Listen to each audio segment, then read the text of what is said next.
নমস্কার, good afternoon. Lunch ব্রেকের পরে আমরা আবার ফিরে এলাম আপনাদের সাথে। আমাদের এই 3 দিন ব্যাপী যে সেন্সিটাইজেশন প্রোগ্রাম চলছে, আজকে তৃতীয় দিনের শেষ পর্ব, পোস্ট লাঞ্চ সেশন। আমাদের সাথে আজকে রয়েছেন doctor Ratan Sarkar, presently working as a head of the department of education at PK college Contai. Doctor Sarkar অত্যন্ত কম বয়সে অনবদ্য তার যে contribution in the field of disabilities and education, তা সত্যি প্রশংসনীয়।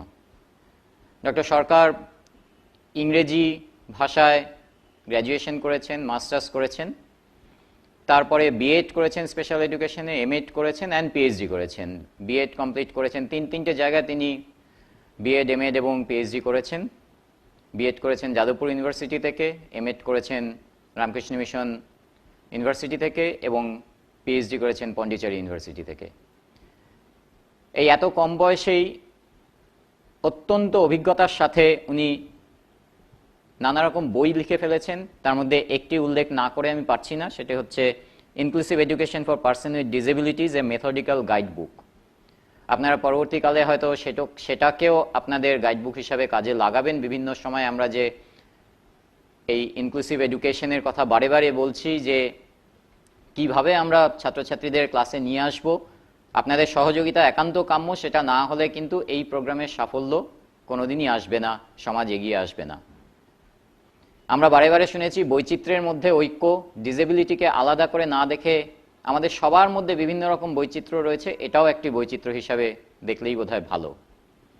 এ সমস্ত করতে গিয়ে অনেক সময় আমরা বিভিন্ন আইনি জটিলতায় আটকে পড়ি। কী ধরনের ফেসিলিটিস তাদের রয়েছে, কি করা উচিত তাদের।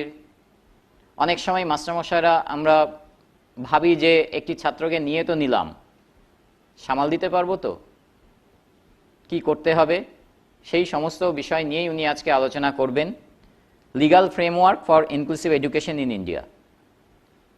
আমরা আশা করব এই সেশনটি অত্যন্ত গুরুত্বপূর্ণ হবে। আপনারা খুব মনোযোগ দিয়ে শুনুন। পরবর্তীকালে কোনো রকম প্রশ্ন আপনাদের মনে যেগুলো জাগবে আমাদের ফিডব্যাকে লিখে পাঠান, সেই সুযোগ আপনাদের কাছে থাকছে। নেক্সট লেভেল, দ্বিতীয় পর্যায়ে যখন আমরা ইন্টারঅ্যাক্টিভ মোডে এই প্রোগ্রামটা করব, আপনারা ফার্দার ট্রেনিং পাবেন। সেই সময় আপনাদের যে সমস্ত প্রশ্ন, তার সবের উত্তর আপনারা সরাসরি ওনার সাথে যোগাযোগ করে জেনে নিতে পারবেন। আর সঙ্গে থাকুন। ওনার সেশনটা শুরু করবার জন্য আমি ডক্টর সরকারকে রিকোয়েস্ট করব। গুড আফটারনুন অ্যান্ড নমস্কার। আমি ডক্টর রতন সরকার। আমি প্রথমে ধন্যবাদ জানাই ডক্টর অভিজিৎ কর স্যারকে এত সুন্দর একটা ইন্ট্রোডাকশন দেওয়ার জন্য।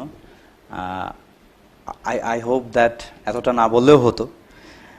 সো আজকে যেটা মেন বিষয়, যে বিষয়টির উপরে আমাকে বলতে বলা হয়েছে, সেটা একটা খুব ইম্পর্টেন্ট বিষয়। সেটা হচ্ছে legal framework for inclusive education for persons with disabilities in India. Basically আমি আমার আজকের প্রেজেন্টেশনটি 3টে ফেজে বলবো। সেটা হচ্ছে প্রথম ফেজ, যেখানে আমি চেষ্টা করব ইনক্লুসিভ এডুকেশন কী এবং ডিসেবিলিটি এবং এক্সক্লুশন কী করে কীভাবে কাজ করছে সেটা সম্পর্কে একটু আলোকপাত করব। সেকেন্ড ফেজে আমি যেটা বলবো সেটা হচ্ছে landmarking act, that is rehabilitation council of India act that came into existence in 1992, সেটা সম্পর্কে, সেটা কীভাবে একটা রেগুলেটরি বডি হিসেবে কাজ করছে, একটা অ্যাক্ট হিসেবে কাজ করছে ইনক্লুসিভ এডুকেশনকে ইমপ্লিমেন্ট করার জন্য।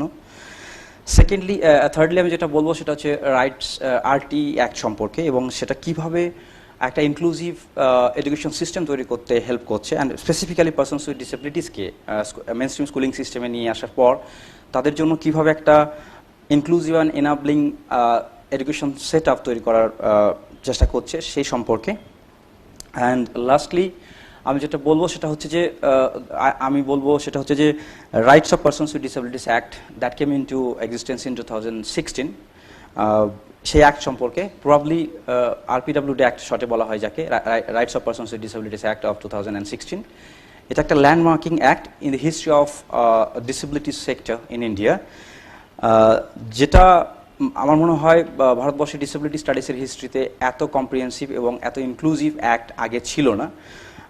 এটাই একটা অ্যাক্ট যেটা কমপ্লিটলি ইনক্লুসিভ এডুকেশন মডেলের উপরে ফোকাস করছে এবং ভেরি সাউন্ডলি এবং কম্প্রিহেন্সিভলি পারসনস উইথ ডিসেবিলিটিস যে এডুকেশনাল রাইটস তার উপরে ফোকাস করছে এবং সেগুলোকে কিভাবে ইমপ্লিমেন্ট করা যেতে পারে বা রাইটসগুলোকে কীভাবে এক্সিকিউট করা যেতে পারে তার একটা কমপ্লিট অ্যান্ড সাউন্ড মেকানিজম কিন্তু এই অ্যাক্টে বলা হয়েছে। সো প্রথমে আমি স্টার্ট করছি একটা আন্ডারস্ট্যান্ডিং বা একটা simple with a simple concept of inclusive education. So basically inclusive education is nothing but a philosophy. এটা একটা দর্শন বা এটা একটা প্রসেস বা একটা অ্যাপ্রোচ যেখানে হিউম্যান ডাইভার্সিটিসকে শুধুমাত্র অ্যাকসেপ্টই করা হয় না, এখানে হিউম্যান ডাইভার্সিটিসকে একটা সেলিব্রেশনের সাবজেক্ট হিসাবে দেখা হয় এবং এখানে প্রত্যেকটি child irrespective of the differences, তাদের মধ্যে যে ডিফারেন্সেস আছে with regard to their caste, gender, socio economic background or talents or abilities or disabilities, এই সব বিষয়কে পরোয়া না করে এই বিষয়গুলোকে একটা সেলিব্রেশনের পার্ট হিসেবে ধরা হয় এবং একই সঙ্গে তাদের ফান্ডামেন্টাল রাইটসকে, ফান্ডামেন্টাল এডুকেশন রাইটসকে কী করে এনশিওর করা যেতে পারে সেটা নিয়ে এই প্রসেস বা এই অ্যাপ্রোচ কিন্তু কথা বলে। এটা একটা the ideology of inclusive education is outcome of principles of social model and right based model of disability. মানে হচ্ছে যে আমরা যদি পুরো ডিসেবিলিটি সেক্টর হিস্ট্রিকে দেখি তাহলে কিন্তু দেখবো আমরা 4টে ফেজ আছে এই ডিসেবিলিটি হিস্ট্রি। সেটা যেখানে প্রথমে যেটা ফেজ ছিল সেটা হচ্ছে রিলিজিয়াস বা চ্যারিটি মডেল অফ ডিসেবিলিটি এবং তার পরবর্তীকালে যেটা আসে সেটা হচ্ছে মেডিকেল মডেল অফ ডিসেবিলিটি এবং তার পরবর্তীকালে যেটা আসে সমাজে নলেজ এক্সপ্লোরেশন হওয়ার পর এবং সমাজের মধ্যে ডিসেবিলিটি সম্পর্কে সচেতনতা বাড়ার পর যে মডেলটি আসে সেটা হচ্ছে যে সোশ্যাল মডেল অফ ডিসেবিলিটি এবং পরবর্তীকালে যেটা আসে সেটা হচ্ছে যে right based model of disability. মানে আমরা এখন যে মডেল অফ ডিসেবিলিটিতে রয়েছি সেটা হচ্ছে যে right based model of disability. এখানে একজন পারসনস উইথ ডিসেবিলিটিসকে স্কুলের আওতায় নিয়ে আসা হবে এবং তাকে একটা রিজনেবল অ্যাকোমোডেশন প্রোভাইড করা হবে বা তাকে এমন একটা পরিবেশ প্রোভাইড করতে হবে যেখানে সে তার হাইয়েস্ট এক্সটেন্ট মানে পসিবল বা তার যেখানে সে তার সর্বাধিক বিকাশ ঘটাতে পারবে এইরকম একটা পরিবেশ প্রোভাইড করা। It is not a matter of charity or it is not a matter of some sort of কী বলবো মানে পিটি। এটা একটা রাইটস এ ম্যাটার, এটা একটা পারসনস উইথ ডিসেবিলিটিসের রাইটস। সো এই রাইটকে ডিনাই করা যেতে পারে না। আরেকটা খুব সুন্দর জিনিস সেটা হচ্ছে যে এই ইনক্লুসিভ মডেল অ্যাকচুয়ালি কী চায়, মানে এই ফিলোসফি অফ ইনক্লুসিভ এডুকেশন কী চায়। এই ফিলোসফি অফ ইনক্লুসিভ এডুকেশন যেটা চায় সেটা হচ্ছে যে এন্টায়ার যে স্কুলিং সিস্টেম সেটাকে রিস্ট্রাকচার করতে চায় এবং কীভাবে রিস্ট্রাকচার করতে চায়, এমনভাবে রিস্ট্রাকচার করতে চায় যাতে প্রত্যেকটি পারসনস উইথ ডিসেবিলিটিস তাদের ডিসেবিলিটির নেচার বিভিন্ন হতে পারে কিন্তু সেই নেচার বিভিন্ন হওয়া সত্ত্বেও তারা যেন একই স্কুলে আসতে পারে, একই সিলেবাসের আওতায় তারা এডুকেশনকে অ্যাক্সেস করতে পারে এবং তাদের চয়েসেস এবং তাদের যে প্রবলেমস আছে সেগুলোকে যেন রেসপেক্ট করা হয় এবং তাদের প্রবলেমকে রেসপেক্ট করার সঙ্গে সঙ্গে তাদেরকে যেন এমন একটা প্ল্যাটফর্ম প্রোভাইড করা হবে, এমন একটা সিস্টেম প্রোভাইড করা হয় যাতে তারা তাদের সর্বাধিক উন্নয়ন ঘটাতে পারে। একজন বিখ্যাত স্কলার বলেছিলেন যে ইনক্লুসিভ এডুকেশন সম্পর্কে বলতে গিয়ে খুব সুন্দরভাবে ইনক্লুসিভ এডুকেশন প্রসেসটিকে ব্যাখ্যা করেছিলেন এবং উনি বলেছিলেন যে এটা একটা প্রসেস, মানে it is a process of increasing participation of students within and reducing their exclusion from culture, curricula, communities of neighbourhood centre of learning. মানে এটা যদি বলতে চাই সেটা হচ্ছে যে শুধুমাত্র একজন স্কুলকে একটা স্পেশাল চাইল্ডকে স্কুলের আওতায় নিয়ে আসা এবং তাকে শুধুমাত্র স্কুলের কারিকুলামের পাঠ হওয়া বা সেই সিলেবাস অ্যাক্সেস করতে পারছে এরকম একটা কালচার বা এরকম একটা পরিবেশ তৈরি করতে দেওয়া, এটাই শুধু ইনক্লুসিভ এডুকেশন নয়। ইনক্লুসিভ এডুকেশন হচ্ছে একটা ব্রড কনসেপ্ট যেখানে একটা স্কুল এডুকেশন সিস্টেমের যা কিছু রয়েছে, বিট পার্ট অফ কারিকুলাম আর বিট কো কারিকুলার অ্যাক্টিভিটিস যাই থাক না কেন, সমস্ত বিষয়ে বা সমস্ত কিছুতেই একটা একজন পারসনস উইথ ডিসেবিলিটিসের যেন অ্যাক্সেস থাকে বা সেটাকে অ্যাক্সেস করতে পারে এবং সমস্ত সুযোগ সুবিধা যেন একজন পারসনস উইথ ডিসেবিলিটি যেন নিতে পারে সেরকম একটা প্ল্যাটফর্ম তৈরি করা কিন্তু ইনক্লুসিভ এডুকেশনের মেন ফিলোসফি বা ইনক্লুসিভ এডুকেশনের মেন অবজেক্টিভ। এবার একটু দেখে নেওয়া যাক যে কিভাবে এই ডিসেবিলিটি মানে এই পপুলেশন পারসনস উইথ ডিসেবিলিটিস যারা আছেন আর কি তারা আমাদের মেন স্ট্রিম স্কুলিং সিস্টেম থেকে এক্সক্লুডেড হয়ে রয়েছে আর কি। তো আমার কাছে যেটা আমি পেয়েছি আমার রিসার্চের মধ্যে দিয়ে, সেখান থেকে আমি জাস্ট কয়েকটা স্ট্যাটিস্টিক্যাল ডেটা প্রেজেন্ট করছি এবং তার মধ্যে দিয়ে আমি বোঝানোর চেষ্টা করব যে কীভাবে persons with disabilities one of the disenfranchise group বা one of the disadvantaged group হয়ে রয়েছেন এখনও পর্যন্ত in terms of having access to education. So world health organization 2011 একটা রিপোর্ট পাবলিশ করে, যেখানে ওনারা বলেছেন যে 15% of the world's population have some sort of disability. It also found that 85 to 90% of persons with disabilities live in the developing countries. So এখান থেকে আমরা imagine করতে পারি যে পৃথিবীর যে পপুলেশন তার মধ্যে প্রায় 15% কিন্তু ডিসেবিলিটিস 15% কিন্তু সাম সর্ট অফ ডিসেবিলিটিস আছে। এবং আর একটা ইম্পর্টেন্ট ফাইন্ডিং হচ্ছে যে 85 to 90% of persons with disabilities যারা আছেন ওয়ার্ল্ডে তারা ডেভেলপিং কান্ট্রিতে বসবাস করে, এবং এটা অনস্বীকার্য যে ভারতবর্ষ একটা highly populated developing country. So এখান থেকে আমরা ইমাজিন করতে পারি যে ভারতবর্ষে পিডব্লিউডিসের সংখ্যা কত মানে হিউজ পরিমাণ হতে পারে। এবং আরেকটা স্টাডিতে দেখা যাচ্ছে যে many children with disabilities including those who have difficulty with learning, speech, cognition, hearing, seeing, mobility and emotional aspects are likely to have never attended schools. মানে ওয়ার্ল্ড ব্যাংক একটা স্টাডি করে এবং তার রিপোর্ট পাবলিশ হয় 2007, এবং সেখানে দেখাচ্ছে যে এই চিলড্রেন উইথ ডিসেবিলিটি যারা আছে, যাদের মধ্যে বিভিন্ন রকম প্রবলেম আছে, শোনার ক্ষেত্রে প্রবলেম হতে পারে, কগনিশনের প্রবলেম হতে পারে, স্পিচ বা ল্যাঙ্গুয়েজে প্রবলেম হতে পারে, বা ইমোশনাল ক্ষেত্রে যাদের প্রবলেম আছে, এরকম যারা চাইল্ড তারা প্রায় স্কুল অ্যাটেন্ড করেনি বললেই চলে। ম্যাক্সিমাম ক্ষেত্রে তারা স্কুল অ্যাটেন্ড করতে পারে না। এগেইন ইন 2008 ওয়ার্ল্ড ব্যাংকের আরেকটা স্ট্যাটিস্টিক্স বলছে যে ডেভেলপিং কান্ট্রিগুলোর মধ্যে including India less than 5% of children with disabilities completed primary education, school education. So this is a alarming statistics actually. এটা খুবই শকিং একটা স্ট্যাটিস্টিক্স, যেখানে বলছে যে 5%-এর নিচে পারসনস উইথ ডিসেবিলিটিস বা চিলড্রেন উইথ ডিসেবিলিটিস শুধুমাত্র প্রাইমারি স্কুল এডুকেশন কমপ্লিট করতে পেরেছে ডেভেলপিং কান্ট্রিগুলোতে, এবং ইন্ডিয়া হচ্ছে one of the developing country. Scenario এখানেও প্রায় অলমোস্ট সেম। আরেকটা সুন্দর রিসার্চ স্টাডি যেটা আমার চোখে আসে এবং যেখান থেকে আমি একটা ইম্পর্টেন্ট ফাইন্ডিংস পাই, যেটা বলছে যে it was estimated that the number of children with disabilities under the age of 18 years around the world varies from 120 to 150 million, and a huge portion of them in many countries throughout the world either do not receive any form of education, or if they do, it is of inappropriate quality. Means রিচলারের একটা স্টাডিতে দেখেছিলেন উনি যে 18 বছরের নিচে বা 18 বছর বয়সের নিচে যে সমস্ত চাইল্ড পারসনস উইথ ডিসেবিলিটিস রয়েছে বা চাইল্ড ডিসেবিলিটিস রয়েছেন, তাদের সংখ্যাটা হিউজ, এবং ম্যাক্সিমাম কান্ট্রিতে তাদের একটা হিউজ পোর্শন কোনো রকম এডুকেশনই পায় না, এবং যদিও পেয়ে থাকে তাহলে সেই এডুকেশন কিন্তু অ্যাপ্রোপ্রিয়েট কোয়ালিটির নয় বা কোয়ালিটেটিভ ইন নেচারের নয়, মানে ইনঅ্যাপ্রোপ্রিয়েট কোয়ালিটি এডুকেশন তারা পেয়ে থাকে। So this is also kind of alarming statistics. যাই হোক, পরবর্তীকালে দেখা যায় যে এডুকেশন মানে providing education, quality inclusive education to children with disabilities, persons with ডিসেবিলিটিসকে ইনক্লুসিভ এডুকেশন প্রোভাইড করা একটা আনডিনায়েবল রেসপন্সিবিলিটি হয়ে দাঁড়ায় গভর্নমেন্টের ক্ষেত্রে এবং এস্টাবলিশমেন্টের ক্ষেত্রে। এবং অ্যারাউন্ড দ্য ওয়ার্ল্ড প্রায় প্রত্যেকটা কান্ট্রি মানে পারসনস উইথ ডিসেবিলিটিসকে মেন স্ট্রিম স্কুলিং সিস্টেমে নিয়ে আসার জন্য ইচ্ছে প্রকাশ করে এবং বিভিন্ন ইনিশিয়েটিভ তারা এই কনটেক্সটে নিয়েছিলেন। ভারতবর্ষও বা গভর্নমেন্ট অফ ইন্ডিয়াও এক্সেপশনাল নয়। গভর্নমেন্ট অফ ইন্ডিয়ার হিস্ট্রি মানে গভর্নমেন্ট অফ ইন্ডিয়ার যদি মুভ দেখা যায় ডিসেবিলিটি পপুলেশনকে স্কুলের আওতায় নিয়ে আসার জন্য, তাহলে কিন্তু দেখা যাবে যে government of India has also taken several initiative to bring those children into the main stream schooling system. এটা কিন্তু দেখা যায়। পাশে যে ছবিটি আছে সেখানে সেটা যদি একটুখানি আমরা পর্যবেক্ষণ করি, তো এখানে দেখা যাবে যে সিন্স 1974 থেকে গভর্নমেন্ট অফ ইন্ডিয়া ভীষণ সুন্দরভাবে এবং ভীষণ র্যাডিক্যালভাবে কিন্তু এই পারসনস উইথ ডিসেবিলিটিসকে মেইন স্ট্রিম স্কুলিং সিস্টেমে নিয়ে আসার প্রচেষ্টা করতে থাকে।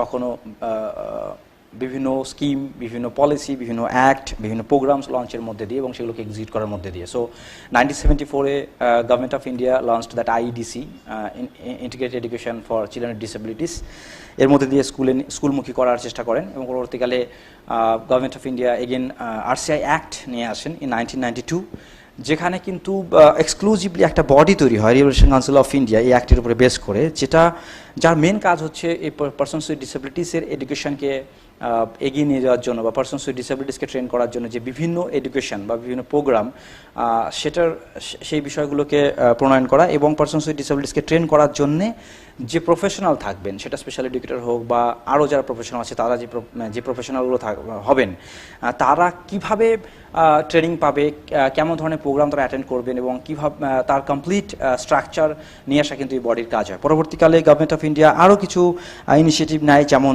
ডিপিইপির মধ্যে দিয়ে দেন এসএস এর মধ্যেও একটা সাব স্কিম নিয়ে আসে আইডিসি, এবং পরবর্তীকালে এসএস এর পরে যেটা 1991-এ নিয়ে আসে সেটা ন্যাশনাল ট্রাস্ট অ্যাক্ট। এখানেও পারসনস উইথ ডিসেবিলিটিসকে এম্পাওয়ার করা হয় এবং তাদের রাইটসের কথা বলা হয়, এবং পরবর্তীকালে কম্প্রিহেনসিভ অ্যাকশন প্ল্যান ইন 2005, এখানেও again government of India persons with ডিসেবিলিটিসকে যাতে স্কুলের আওতা নিয়ে আসা যায় এবং তাদের রাইটসকে, বেসিক রাইটসকে সেফগার্ড করা যায় তার জন্য ইনিশিয়েটিভ নেন। এগিন ইন 2006 গভর্নমেন্ট অফ ইন্ডিয়া যেটা করেন সেটা হচ্ছে national policy for persons with disabilities নিয়ে আসে, যেখানে খুব কম্প্রিহেন্সিভলি পারসনস উইথ ডিসেবিলিটিস এডুকেশনের উপরে কিন্তু দৃষ্টিপাত করা হয়।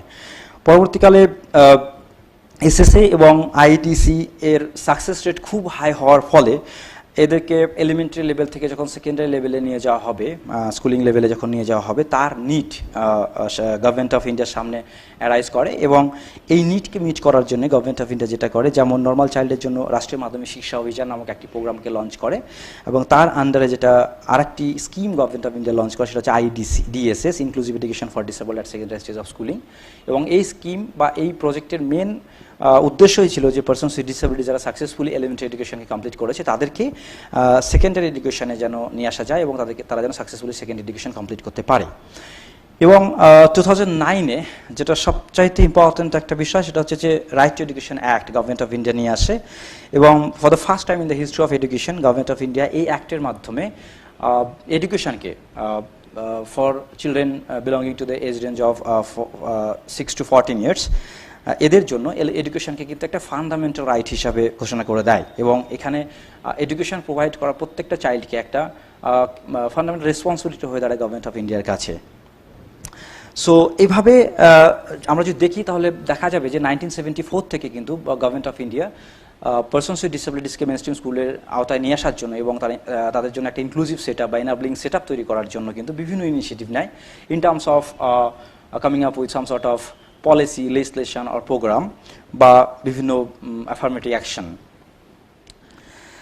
সো এভাবে যদি দেখা যায় তাহলে আমরা যদি ডিসেবিলিটি হিস্ট্রি দেখি এবং গভর্নমেন্ট অফ ইন্ডিয়ার বিভিন্ন ইনিশিয়েটিভ যেটা পারসনস উইথ ডিসেবিলিটিসকে মেইনস্ট্রিম স্কুলিং সিস্টেমে নিয়ে আসার জন্য নেওয়া হয়েছিল সেটাকে যদি একটু পর্যবেক্ষণ করি তাহলে দেখা যাবে যে 1974 থেকে গভর্নমেন্ট অফ ইন্ডিয়া কিন্তু বিভিন্ন ইনিশিয়েটিভ নিয়েছেন in terms of policy, in terms of legislation, in terms of affirmative action বা বিভিন্ন শর্ট টার্ম প্রোগ্রামের মধ্যে দিয়ে লঞ্চ করার মধ্যে দিয়ে পারসনস উইথ ডিসেবিলিটিসকে মেইনস্ট্রিম স্কুলিং সিস্টেমে নিয়ে আসা এবং তাদের জন্য একটা ইনক্লুসিভ এবং এনাবলিং এনভায়রনমেন্ট ক্রিয়েট করা এবং যাতে তারা কোয়ালিটি এডুকেশন পায় এবং রিজনেবল অ্যাকোমোডেশন পায় মেইনস্ট্রিম স্কুলিং সিস্টেমে, সেটাকে এনশিওর করার জন্য। সো বাট আমার মনে হয় প্রেজেন্ট কনটেক্সটে দাঁড়িয়ে যে এখন যদি আমরা জানতে চাই যে legal framework for inclusive education of persons with disabilities in India, মানে ইনক্লুসিভ এডুকেশনকে ইমপ্লিমেন্ট করার জন্য যে লিগাল ফ্রেমওয়ার্ক রয়েছে গভর্নমেন্ট অফ ইন্ডিয়ার তরফ থেকে, সেটাকে যদি আমরা একটু বিশদভাবে জানতে চাই তাহলে আমার মনে হয় 3টি অ্যাক্টকে জানা আমাদের খুবই প্রয়োজন এই মুহূর্তে দাঁড়িয়ে। সেগুলো হচ্ছে এক, rehabilitation council of India act of 1992, second হচ্ছে right to education act of 2009, and the third and the latest one, that is Rights of Persons with Disabilities Act of 2016. So আমি জাস্ট সংক্ষেপে RCI rehabilitation council of India act সম্পর্কে একটুখানি বলবো এবার।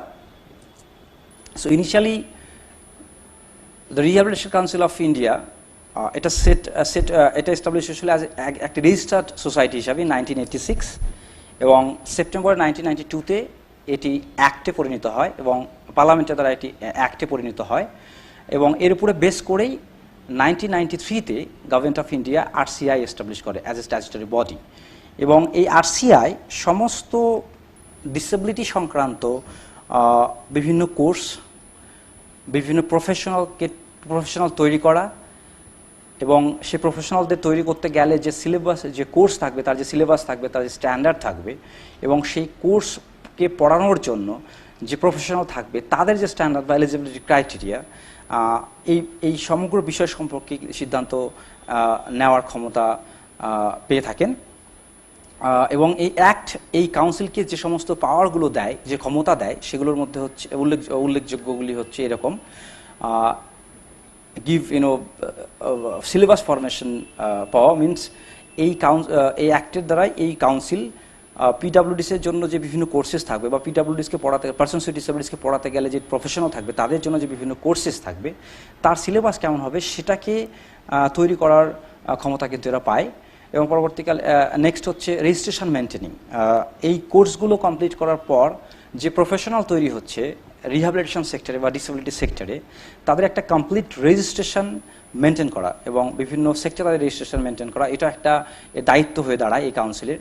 Next হচ্ছে action taking against the malpractices, মানে disability সেক্টরে যখন বিভিন্ন কাজ হয়, ফর এক্সাম্পল কোন প্রফেশনাল পড়াবেন, কোন প্রফেশনাল অ্যাসেসমেন্ট করবেন, কোন প্রফেশনাল আইডেন্টিফিকেশন করবেন, কোন প্রফেশনাল সার্টিফাই করবেন পারসনস উইথ ডিসেবিলিটিসকে বিভিন্নভাবে, তা কিন্তু নির্ধারিত হয়ে যায়। এবং কারা সেটা করবেন তার জন্য একটা স্ট্যান্ডার্ড কিন্তু তৈরি করে রিহ্যাবিলিটেশন কাউন্সিল অফ ইন্ডিয়া, এই স্ট্যাচুটরি বডি। এবং সেটা ঠিকঠাকভাবে এক্সিকিউট হচ্ছে কিনা, বা রাইট প্রফেশনালের দ্বারা রাইট প্র্যাকটিসড হচ্ছে কিনা, সেটাও কিন্তু দেখেন বা পর্যবেক্ষণ করে এই particular council. At the same time disabilities related যে বা রিহ্যাবিলিটেশন রিলেটেড যে কোর্সেসগুলো রান করা হয়, সেই কোর্সেস রান করার জন্য যে ইনস্টিটিউট, তাদের কি প্যারামিটার হবে, তাদের কি ধরনের ইনফ্রাস্ট্রাকচার হবে, বা কী ধরনের গঠন হবে, কোন ধরনের প্রফেশনাল সেই কোর্সেসগুলো পড়ানোর ক্ষেত্রে রেসপন্সিবল হবে বা এলিজিবল হবে, সেই সংক্রান্ত বিষয়কে কিন্তু দেখাশোনা করার দায়িত্ব থাকে এই কাউন্সিলের ওপরে। এবং তারা খুব স্ট্যান্ডার্ড মেনটেন করে এই ক্ষেত্রে। এবং একটা ইনস্টিটিউট এই কোর্সগুলো রান করতে পারবে কি পারবে না, তার জন্য রেকগনিশন দেওয়ার যে ক্ষমতা, সেটাও কিন্তু এই কাউন্সিলই দিয়ে থাকে। নেক্সট হচ্ছে special education training to provide training to special teacher, মানে যারা স্পেশাল টিচার, যারা একটা পার্টিকুলার বিএড বা MEd programme, special MEd programme করার পর যে সমস্ত স্পেশাল এডুকেটর তৈরি হচ্ছেন, তারা সার্ভিসে আসার পর তাদের প্রফেশনাল কোয়ালিফিকেশনকে বা তাদের প্রফেশনাল স্কিলকে বাড়ানোর জন্য আর কী ধরনের ইন সার্ভিস ট্রেনিং প্রোগ্রাম নেবেন, সেটাও কিন্তু ডিসাইডেড হয় এই পার্টিকুলার কাউন্সিলের দ্বারা। নেক্সট, এর কিছু অবজেক্টিভ থাকে এই কাউন্সিলের। অবজেক্টিভগুলো হচ্ছে এরকম: to regulate the training policies and programs in the field of rehabilitation of PWDs. So persons with ডিসেবিলিটিসের জন্য যে ট্রেনিং প্রোগ্রাম হয়, তার যে মডিউল বা তার যে পলিসিস তৈরি হয়, সেগুলোকে রেগুলেট করা কিন্তু এই কাউন্সিলের দায়িত্ব বা এই কাউন্সিলের অবজেক্টিভ। নেক্সট হচ্ছে to set and improve the standardization of training courses of professional dealing with the PWDs, মানে যে কোর্সেসগুলো রান করা হচ্ছে বা যে ট্রেনিং প্রোগ্রামগুলো রান করা হচ্ছে, তার স্ট্যান্ডার্ড কেমন হবে, তার ক্রাইটেরিয়া কী হবে, বা তার কোয়ালিটি কেমন হবে, এবং সেটাকে কী করে ইমপ্রুভ করা যেতে পারে, সেই বিষয়ে সিদ্ধান্ত নিয়ে থাকে কিন্তু, বা সেই বিষয়ে সিদ্ধান্ত গ্রহণ করা কিন্তু এই কাউন্সিলের আরেকটি উল্লেখযোগ্য অবজেক্টিভ। তারপর এটা যেটা করে সেটা হচ্ছে to prescribe minimum standards of education and training of various categories of professional dealing with the PWDs. Persons with ডিসেবিলিটিসকে ডিল করতে গেলে বিভিন্ন প্রফেশনাল দরকার, ফর এক্সাম্পল সাইকোলজি দরকার, রিহ্যাব প্রফেশনাল, স্পেশাল এডুকেটর দরকার, কাউন্সিলর দরকার, মেডিকেল অডিওলজিস্ট দরকার, speech language therapist দরকার, ফিজিওথেরাপিস্ট দরকার, অকুপেশন থেরাপিস্ট দরকার। সো বিভিন্ন প্রফেশনাল দরকার হয়ে পড়ে। এবং এই প্রফেশনালদের এই প্রফেশনে আসার জন্য কোন কোর্স কমপ্লিট করতে হবে, বা তাদের স্ট্যান্ডার্ড কী হবে, বা তাদের কী ধরনের এলিজিবিলিটি ক্রাইটেরিয়া থাকতে হবে, সেই সম্পর্কে কিন্তু রুলস অ্যান্ড রেগুলেশন ফর্ম করে এই পার্টিকুলার কাউন্সিল।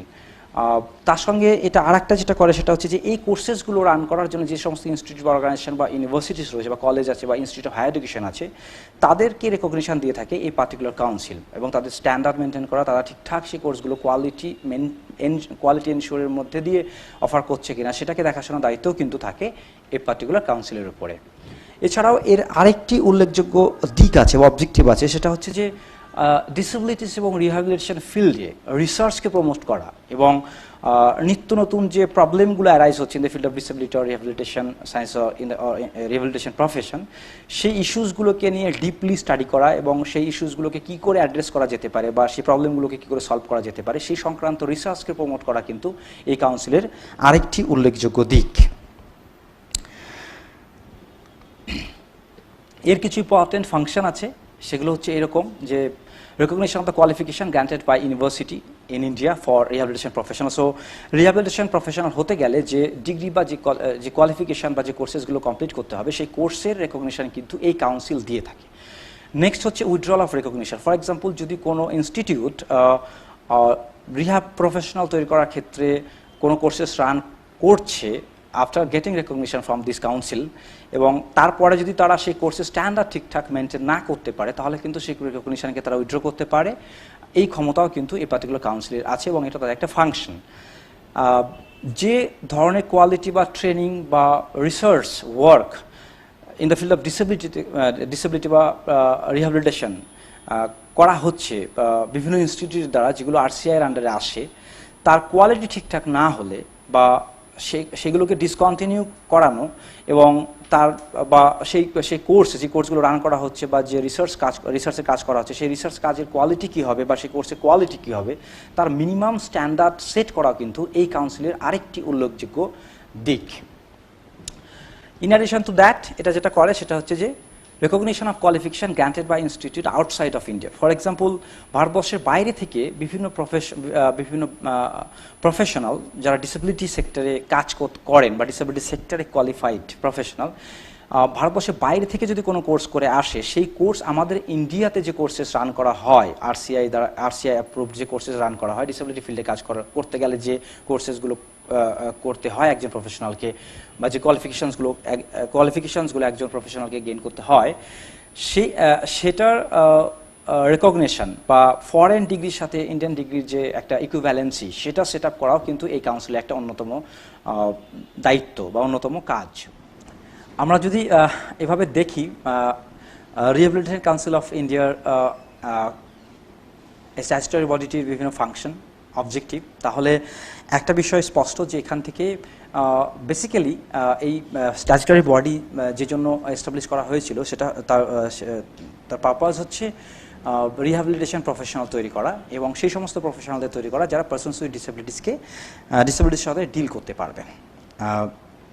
যাই হোক, আমাদের মূল আলোচ্য বিষয় হচ্ছে যে ইনক্লুসিভ এডুকেশন, এবং সত্যি ইনক্লুসিভ এডুকেশনকে ট্রু সেন্সে প্রমোট করতে গেলে বা এক্সিকিউট করতে গেলে আমাদের ট্রেন্ড টিচারের দরকার, এবং ট্রেন্ড টিচার অবশ্যই in the field of disability হতে হবে, সেটা দরকার, এবং সেই ক্ষেত্রে আরসিআই একটা গুরুত্বপূর্ণ ভূমিকা পালন করে থাকে। এবং টাইম টু টাইম আরসিআই বিভিন্ন শর্ট টার্ম প্রোগ্রাম বা বিভিন্ন সেমিনার, কনফারেন্স, ওয়ার্কশপ বা ট্রেনিং প্রোগ্রাম কন্ডাক্ট করে থাকে, যার মধ্যে দিয়ে কিন্তু বিভিন্ন ধরনের পারসনস উইথ ডিসেবিলিটিসকে কীভাবে ডিল করা যেতে পারে, তাদেরকে কীভাবে পড়ানো যেতে পারে, কী করে অ্যাসেস করা যেতে পারে, সেই সম্পর্কে নলেজ তারা কিন্তু ডিসেমিনেট করে। সো প্রত্যেকটা টিচারই স্কুল থেকে কিন্তু এই সমস্ত প্রোগ্রাম অ্যাটেন্ড করতে পারেন এবং তারা নিজেদের মধ্যে সেই নলেজ অ্যাকোয়ার করতে পারেন যেটা দরকার একটা পারসনস উইথ ডিসেবিলিটিসকে বা একটা child with disability, students with ডিসেবিলিটিসকে ক্লাসরুমে ডিল করার ক্ষেত্রে। এবার আমরা একটু দেখে নিই আমাদের 2009-এ গভর্নমেন্ট অফ ইন্ডিয়া যে ল্যান্ডমার্কিং লেজিসলেশন নিয়ে আসে, ল্যান্ডমার্কিং অ্যাক্ট যেটা নিয়ে আসে, সেটা হচ্ছে যে rights of children to free and compulsory education act.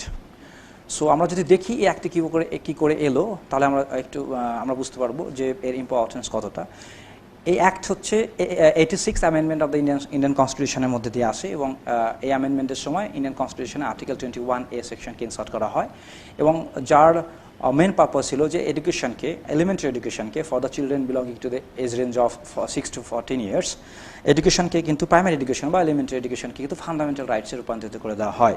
অর্থাৎ প্রত্যেকটি child irrespective of their caste, creed, colour, socio economic status or gender or disabilities or abilities, যে এডুকেশন পাবে একটা ইনক্লুসিভ সেট আপে বা একটা মেনস্ট্রিম সেট আপে, সেটা একটা ফান্ডামেন্টাল রাইট হয়ে দাঁড়ায়। এই অ্যাক্টের বিশেষ কিছু বৈশিষ্ট্য রয়েছে। ফর এক্সাম্পল, বিশেষ কিছু বৈশিষ্ট্য বা এই অ্যাক্টের মধ্যে বিভিন্ন রাইটসকে এনশিওর করা হয়। For example, free and compulsory education to all children in India in the 6 to 14 years age group, মানে 6 থেকে 14 বছর বয়স পর্যন্ত যে সমস্ত চাইল্ড ইন্ডিয়াতে আছে, প্রত্যেকটি চাইল্ডকে irrespective of their differences that do have, তাদের মধ্যে যে ডিফারেন্সেস আছে তার থাকা সত্ত্বেও প্রত্যেকটি চাইল্ডকে স্কুলমুখী করতে হবে এবং মানে স্কুলে নিয়ে আসতে হবে এবং তাদেরকে কোয়ালিটি এডুকেশন প্রোভাইড করতে হবে একটি সেম সেট আপে, আলাদা আলাদা সেগ্রিগেটেড সেট আপে নয়, একটা সেম সেট আপে, এবং সেটা ফ্রি অ্যান্ড কম্পালসারি এডুকেশন হবে। পার্সনস উইথ ডিসেবিলিটি বা চিলড্রেন উইথ ডিসেবিলিটিসরাও কিন্তু এক্ষেত্রে এক্সেপশনাল ছিল না, তাদেরকেও কিন্তু এই অ্যাক্টের আওতায় নিয়ে আসা হয় এবং তাদের উপর একটা স্পেশাল ফোকাস দেওয়া হয়ে থাকে।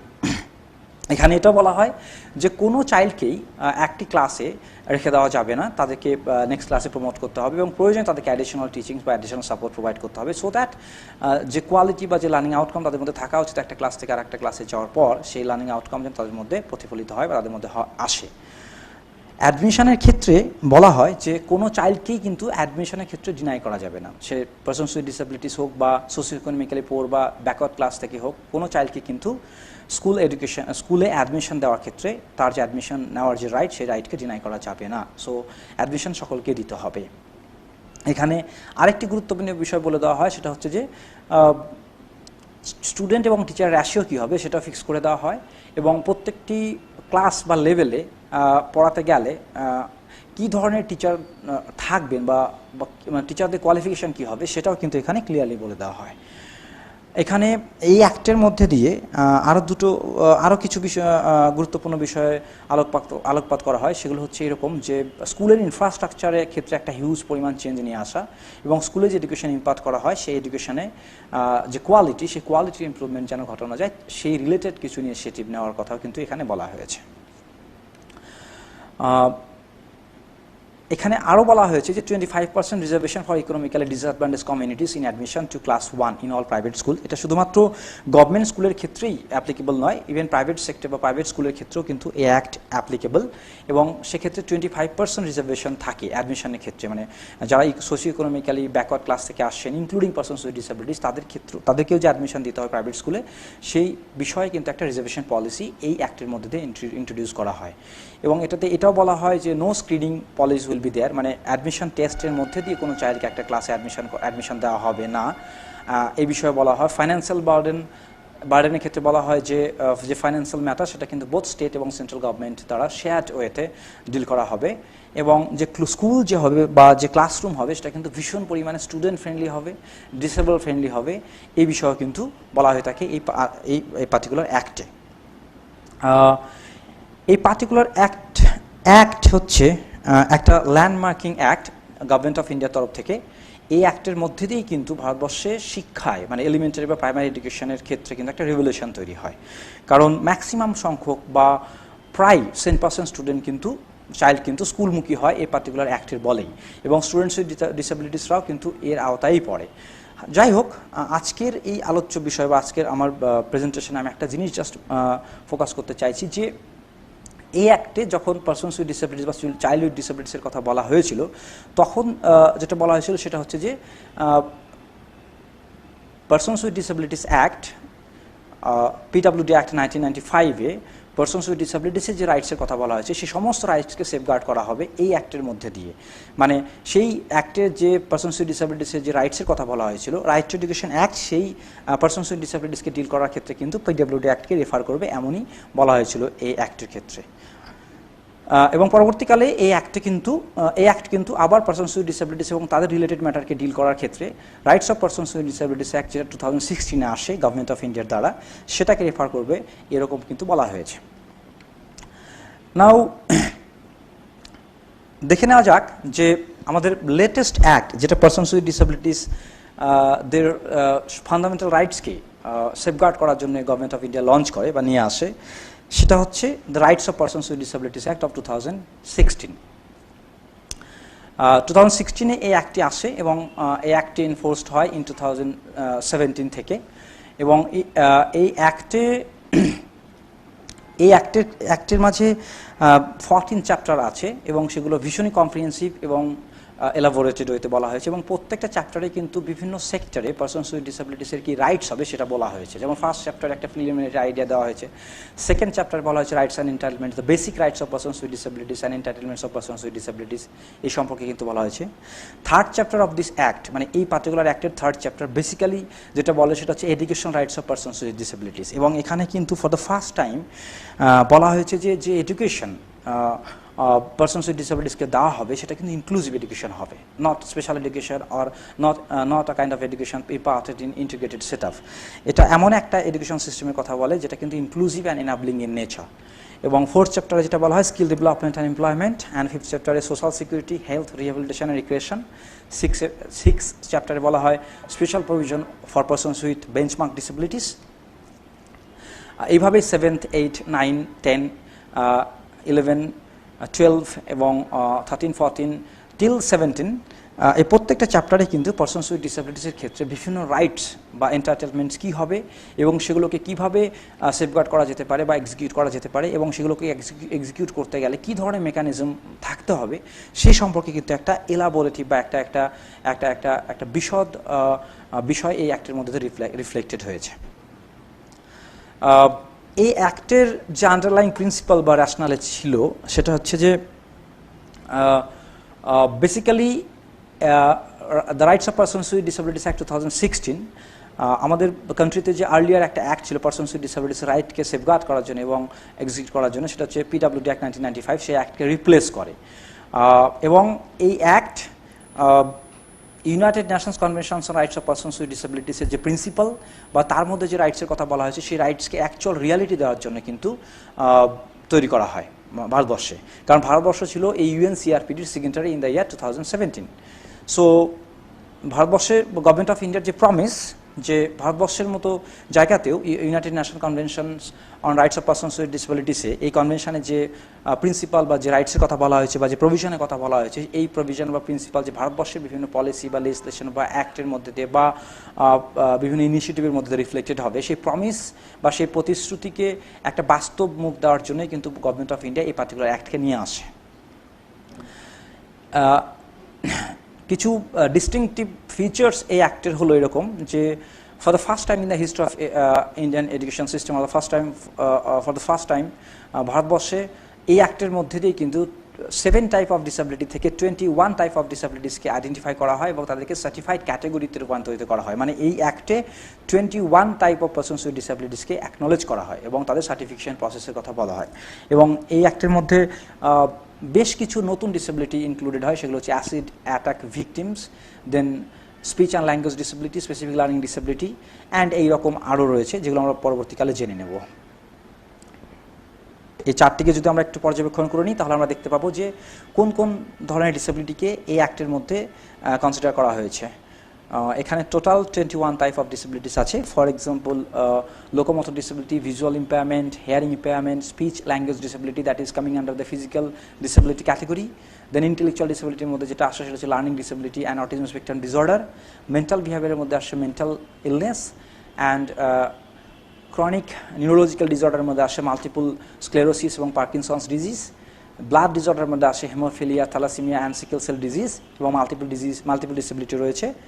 লোকোমোটর ডিসেবিলিটির মধ্যে যেগুলো ইনক্লুড করা হয়েছে সেগুলো হচ্ছে leprosy cure person, cerebral palsy, dwarfism, muscular dystrophy, acid attack victims. Visual ইম্পেয়ারমেন্টের মধ্যে ইনক্লুড করা হয়েছে both low vision and total blind or blindness. Hearing ইম্পেয়ারমেন্টের মধ্যে কিন্তু দুটো ক্লাসিফিকেশন আছে, এখানে ইনক্লুড করা হয়েছে deaf and hard of hearing, both type. সো এইভাবে 21 টাইপ অফ ডিসেবিলিটিসকে কিন্তু ইনক্লুড করা হয়েছে এই পার্টিকুলার অ্যাক্টের আন্ডারে। আর সবচাইতে ইম্পর্টেন্ট বিষয় হচ্ছে এই অ্যাক্ট কিন্তু পারসনস উইথ ডিসেবিলিটিসের যে রাইটস অ্যান্ড এন্টাইটেলমেন্ট আছে সেই সম্পর্কেই কথা বলে। এবং এই অ্যাক্টের আরেকটা গুরুত্বপূর্ণ বিষয় বা আরেকটা গুরুত্বপূর্ণ দিক যেটা আমি জাস্ট একটু বলতে চাই সেটা হচ্ছে যে এই অ্যাক্ট কিন্তু social model and human right based model of disability যে আছে বা ডিসেবিলিটি কনসেপ্টকে বা ডিসেবিলিটি ইস্যুসকে সোশ্যাল ডাইমেনশন থেকে বা রাইট বেসড মডেল থেকে দেখার যে পার্সপেক্টিভ, সেই পার্সপেক্টিভের উপরে বেস করে কিন্তু এই অ্যাক্ট গঠন করা হয়েছে। সো এখান থেকে এটা ক্লিয়ার যে এই অ্যাক্টে পারসনস উইথ ডিসেবিলিটিসকে যেভাবে দেখা হয়েছে বা যেভাবে ডিফাইন করা হয়েছে, এই ডিফাইন করার প্রসিজিওর বা তাদেরকে দেখার যে প্রসিজিওর সেটা কিন্তু ভীষণ ব্রড, কম্প্রিহেন্সিভ এবং র্যাশনাল। কিছু ইম্পর্টেন্ট রাইট যেগুলো এই অ্যাক্টের মধ্যে দিয়ে এনশিওর করার কথা বলা হয়েছে, for example appointment of chief commissioner under the section 74 আগে যেটা ছিল আর পিডব্লিউডি অ্যাক্ট 1995 অনুসারে শিক্ষা প্রতিষ্ঠানে অ্যাডমিশনের ক্ষেত্রে যে রিজার্ভেশন পলিসি ছিল 4% for 4% for persons with disabilities, সেটাকে কিন্তু বাড়িয়ে 5% করে দেওয়া হয় এবং এমপ্লয়মেন্টের ক্ষেত্রে সেটা 4% করা হয় 3% থেকে। এছাড়াও যেটা বলা হয়েছে যে ন্যাশনাল ফান্ড তৈরি হবে এই পারসনস উইথ ডিসেবিলিটিসের যে ম্যাটার সেগুলোকে এগিয়ে নিয়ে যাওয়ার জন্য, এবং সেটা মনিটরিং হবে কিন্তু অ্যাক্টের আন্ডারে মেনশন মেকানিজমের দ্বারা। স্পেশাল কোর্ট এস্টাবলিশ করা, district wise special court establish করার কথাও এই অ্যাক্টের আন্ডারে বলা হয়েছে, এবং বলা হয়েছে যে ডিসেবিলিটি রিলেটেড যে ইস্যু, সেটা এডুকেশন সেক্টর হোক বা আদার সেক্টর হোক, যেটা পারসনস উইথ ডিসেবিলিটিসের রাইটস বা এন্টাইটেলমেন্টকে হ্যাম্পার করছে বা এনশিওর করতে প্রবলেম তৈরি করছে, সেটাকে অ্যাড্রেস করার জন্য ডিস্ট্রিক্ট ওয়াইজ স্পেশাল কোর্ট এস্টাবলিশমেন্টের কথা বলা হয় কিন্তু এই rights of persons with disabilities অ্যাক্টের আন্ডারে। Additionally, protection from cruelty, abuse, violence or exploitation and inhuman treatment, মানে পারসনস উইথ ডিসেবিলিটিসের ক্ষেত্রে যে বিভিন্ন প্রবলেম, যেমন তাদের প্রতি ক্রুয়েলটি, তাদের অ্যাবিউজ, তাদের ক্ষেত্রে ভায়োলেন্স বা তাদেরকে এক্সপ্লয়েট করা বা তাদের সঙ্গে ইনহিউম্যান বা মানে অমানবিক ট্রিটমেন্ট করা, এই সমস্ত বিষয় থেকে পারসনস উইথ ডিসেবিলিটিসকে সেফগার্ড করার জন্য কিন্তু এখানে প্রোটেক্টিভ রাইটসের কথা বলা হয়েছে। এখানে এটা ডিউটিস অফ এডুকেশনাল ইনস্টিটিউশন, একটা এডুকেশনাল ইনস্টিটিউশনে কেমন ডিউটি হবে বা এডুকেশনাল ইনস্টিটিউশনে যে বিভিন্ন স্টেক হোল্ডার আছেন, management committee, school teachers, head of the institutes বা ডিপার্টমেন্ট অফ এডুকেশন বা এস্টাবলিশড অথরিটি যারা রয়েছেন বা এস্টাবলিশড সেক্টর যারা রয়েছেন, তাদের ডিউটিস এবং রেসপন্সিবিলিটিস কী হবেন সেটা কিন্তু ভেরি ক্লিয়ারলি এই পার্টিকুলার অ্যাক্টের আন্ডারে স্পেলড আউট করা হয়েছে। এবং এই অ্যাক্ট কিন্তু নন ডিসক্রিমিনেশন এর কথা বলে both in the field of education as well as in employment for persons with disabilities।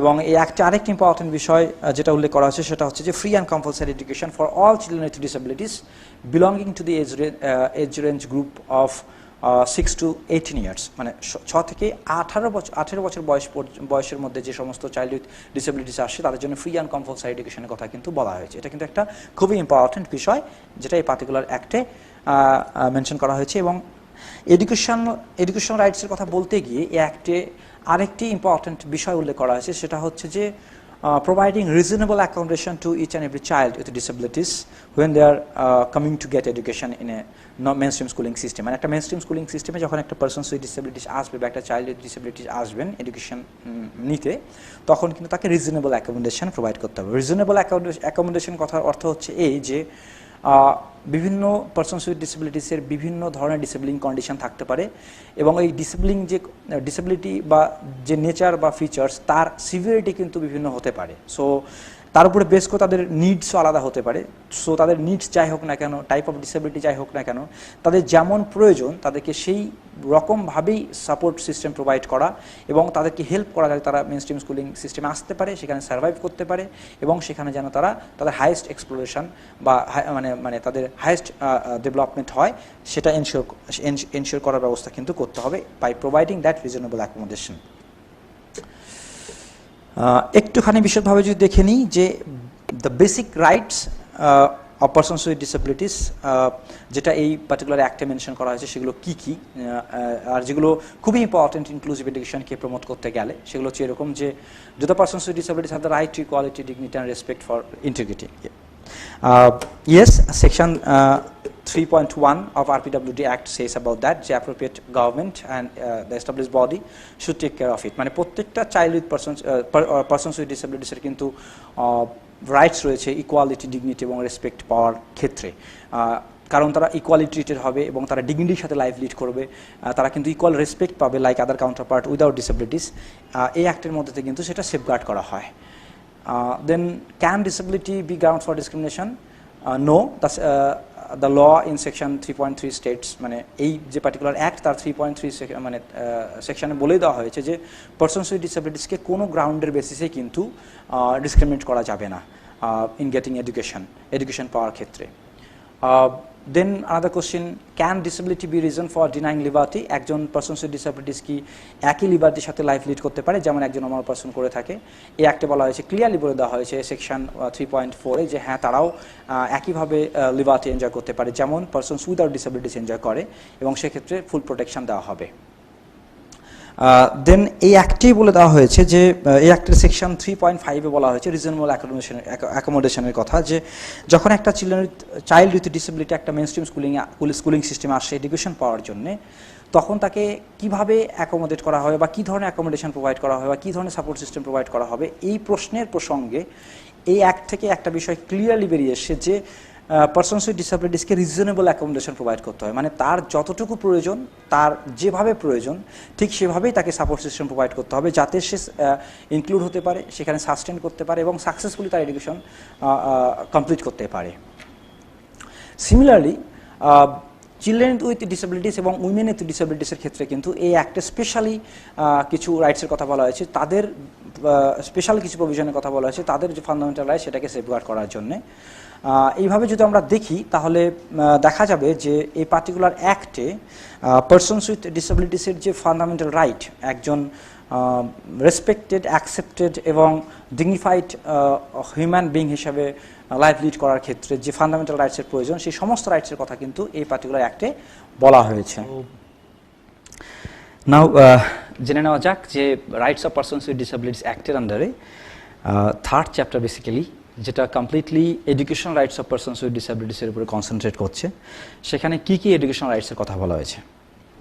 আমি একটু প্রথমেই বলে নিই যে এর আগে যত লেজিসলেশন ছিল গভর্নমেন্ট অফ ইন্ডিয়ার for ensuring the education of persons with disabilities, starting from RCI Act or Right to Education Act, কোথাও কিন্তু কমপ্লিটলি ইনক্লুসিভ এডুকেশনের কথা সেইভাবে বলা হয়নি, মানে যতটা ব্রড সেন্সে এই পার্টিকুলার অ্যাক্টে বলা হয়েছে। So for the first time in the history of education government of ইন্ডিয়ার দ্বারা rights of persons with disabilities act নিয়ে আসা হয় ইন 2016, এবং সেখানে থার্ড চ্যাপ্টারে, বেসিক্যালি ইন থার্ড চ্যাপ্টারে পারসনস উইথ ডিসেবিলিটিসের যে রাইটসের কথা, এডুকেশন রাইটসের কথা বলা হয়েছে, সেখানে ক্লিয়ারলি বলে দেওয়া হয়েছে যে পারসনস উইথ ডিসেবিলিটিসকে এডুকেশন প্রোভাইড করা হবে একটা ইনক্লুসিভ এবং এনাবলিং সেট আপে। সো জাস্ট টার্মটা আমার মনে হয় একটুখানি বিশদভাবে বলার প্রয়োজন আছে, সেটা হচ্ছে inclusive and enabling. Inclusive in the sense that একই স্কুলে, একই রুফে, একই ক্লাসে প্রত্যেকটা চাইল্ড উইথ ডিসেবিলিটি পড়াশোনা করবেন এবং কোনো রকম ডিসক্রিমিনেশন থাকবে না on the basis of their style of learning, rate of learning, on the basis of their differences, demographic differences or whatever it is like that. So কোনো ডিফারেন্সের বেসিসে কিন্তু তাদের মধ্যে কোনো ডিসক্রিমিনেশন থাকবে না। এটা হচ্ছে ইনক্লুসিভ, এইভাবে একটা সেট আপকে ইনক্লুসিভ করে তুলতে হবে। আর একটা হচ্ছে যে এনাবলিং সেট আপ। এনাবলিং মানে যে প্রত্যেকটা চাইল্ডের জন্য এমন একটা এনভায়রনমেন্ট বা এমন একটা স্কুলিং সিস্টেম তৈরি করতে হবে বা এমন একটা ক্লাসরুম সেট আপ তৈরি করতে হবে যেখানে প্রত্যেকটা চাইল্ডের ডিসেবিলিটিস তার নিজের প্রয়োজন অনুসারে অ্যাকোমোডেশন পাবেন এবং তার নিজের মতো করে তারা ডেভেলপ করবে। সো এরকম একটা সেট আপের কথা কিন্তু এই পার্টিকুলার অ্যাক্টে ভীষণ ক্লিয়ারলি বলে দেওয়া হয়, এবং এরকম একটা সেট আপ তৈরি করতে গেলে যে সমস্ত রাইটস এনশিওর করা দরকার ফর পারসনস উইথ ডিসেবিলিটিস, সেই রাইটসগুলোকে কিন্তু ভীষণ ক্লিয়ারলি বলে দেওয়া হয়। সো সেই রাইটসগুলোকে একটুখানি বিশদভাবে দেখে নেওয়া যাক, যেটা আরবিডব্লিউডি অ্যাক্টের আন্ডারে মেনশন করা হয়েছে। সো প্রথমেই যে প্রশ্ন ওঠে যে are all school now required to impart inclusive education for children with disabilities, মানে প্রত্যেকটা স্কুল ভারতবর্ষের ইনক্লুসিভ এডুকেশন ইম্পার্ট করবে কিনা চিলড্রেন উইথ ডিসেবিলিটিসের জন্য, এটা একটা প্রশ্ন। So to answer that question, yes, section 16 of this particular act says that any school or any institute either recognized or funded by the government of India should take initiative to ensure inclusive education for persons with disabilities.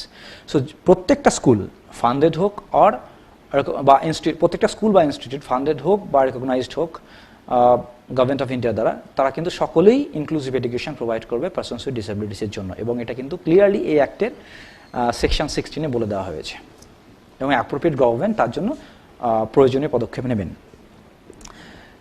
Now question arises, what are the mainstream school required to do to ensure inclusive education? মানে আমরা যাকে mainstream school হিসেবে জানি সেই সমস্ত mainstream স্কুলগুলো বা general school বা নর্মাল স্কুল যেগুলো আছে, মানে নর্মাল চাইল্ডের জন্য, সেই সমস্ত স্কুল বা মেইনস্ট্রিম স্কুল কী ধরনের পদক্ষেপ নেবেন বা কী করবেন একটা স্কুলকে ইনক্লুসিভ এডুকেশন প্রোভাইড করার জন্য, basically two persons with disabilities.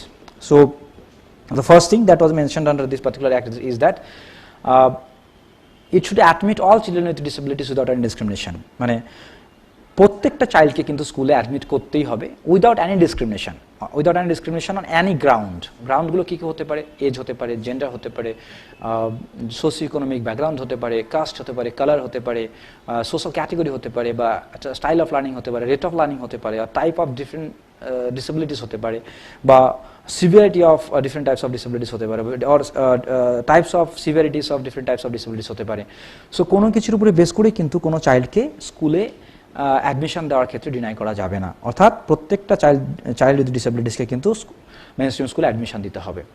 Next হচ্ছে provide education and opportunities for sports and recreational activities equally with others, মানে কারিকুলার অ্যাক্টিভিটিসের সাথে সাথে co curricular activity, for example sports and recreational activities যেগুলো হয়ে থাকে একটা বিদ্যালয়ে, সেই সমস্ত জায়গাতে বা সেই সমস্ত ক্ষেত্রে কিন্তু প্রত্যেকটা চিলড্রেন উইথ ডিসেবিলিটিসকে ইকুয়ালি পার্টিসিপেট করার জন্য সুযোগ সুবিধা দিতে হবে, এবং তার জন্য যা কিছু মডিফিকেশন বা যা কিছু চেঞ্জেস নিয়ে আসা দরকার সেটা কিন্তু নিয়ে আসতে হবে স্কুল কর্তৃপক্ষের তরফ থেকে, বা এস্টাবলিশ ডিপার্টমেন্ট বা এস্টাবলিশড অথরিটির তরফ থেকে। এবং ইকুয়ালি যেন চিলড্রেন উইথ ডিসেবিলিটিসরাও চিলড্রেন উইদাউট ডিসেবিলিটিসদের মতোই যেন একইভাবে যেন সে সমস্ত বিষয়গুলোকে এনজয় করে, সেটাও কিন্তু এনশিওর করতে হবে। নেক্সট হচ্ছে মেক বিল্ডিংস, ক্যাম্পাসেস আর various facilities accessible. So first on is building, then campuses, then various facilities that are to be made accessible to persons with disabilities. So building মানে physical infrastructure, campuses বা physical infrastructure, facilities, various facilities like services বিভিন্ন services যেটা school থেকে provide করা হয়ে থাকে প্রত্যেকটা চাইল্ডকে, সেই সার্ভিসেসগুলোকে কিন্তু অ্যাক্সেসেবল করে তুলতে হবে। অ্যাক্সেসেবল মানে সেই সার্ভিসেসগুলোকে এমনভাবে প্রোভাইড করতে হবে প্রত্যেকটা চাইল্ডকে, যাতে সেগুলো তাদের নিজের রিকোয়ারমেন্ট অনুযায়ী তারা অ্যাক্সেস করতে পারে, বা নিজের প্রবলেম থাকা সত্ত্বেও যেন তারা যেই ফরম্যাটে বা যে প্রসেসে তারা সেগুলোকে অ্যাক্সেস করতে পারবে, ঠিক সেই প্রসেস বা সেই ফরম্যাটে কিন্তু সেগুলো তাদের কাছে পৌঁছে দিতে হবে। And this is the responsibility of the schools. Then next is to provide reasonable accommodation according to the individual's requirement. Now this is very powerful statement actually, and for the first time এই লাইনটাকে add করা হয়েছিল, মানে এইভাবে একটা লাইনকে প্রথমবার এরকম একটা অ্যাক্টের আন্ডার ইনক্লুড করা হয় ইনক্লুসিভ এডুকেশনকে প্রমোট করার জন্য। একটা খুব সুন্দর টার্ম, সেটা হচ্ছে রিজনেবল অ্যাকোমোডেশন। মানে হচ্ছে যে বিভিন্ন ডিসেবিলিটিস আছে, এবং বিভিন্ন ডিসেবিলিটিসের যে প্রবলেম বা নেচার বা ফিচার্স বা চ্যালেঞ্জেস, বিভিন্ন persons with different sort of disabilities কিন্তু বিভিন্ন প্রবলেম ফেস করে। Persons with intellectual disability is completely is different from persons with learning disabilities, আর পারসনস উইথ হিয়ারিং ইম্পেয়ারমেন্ট, আর persons with visual impairment. So প্রত্যেকটা ডিসেবিলিটির নিরিখে কিন্তু প্রত্যেকটা চাইল্ডের আলাদা রিকোয়ারমেন্ট থাকে, বা আলাদা প্রবলেম থাকে, আলাদা চ্যালেঞ্জেস থাকে।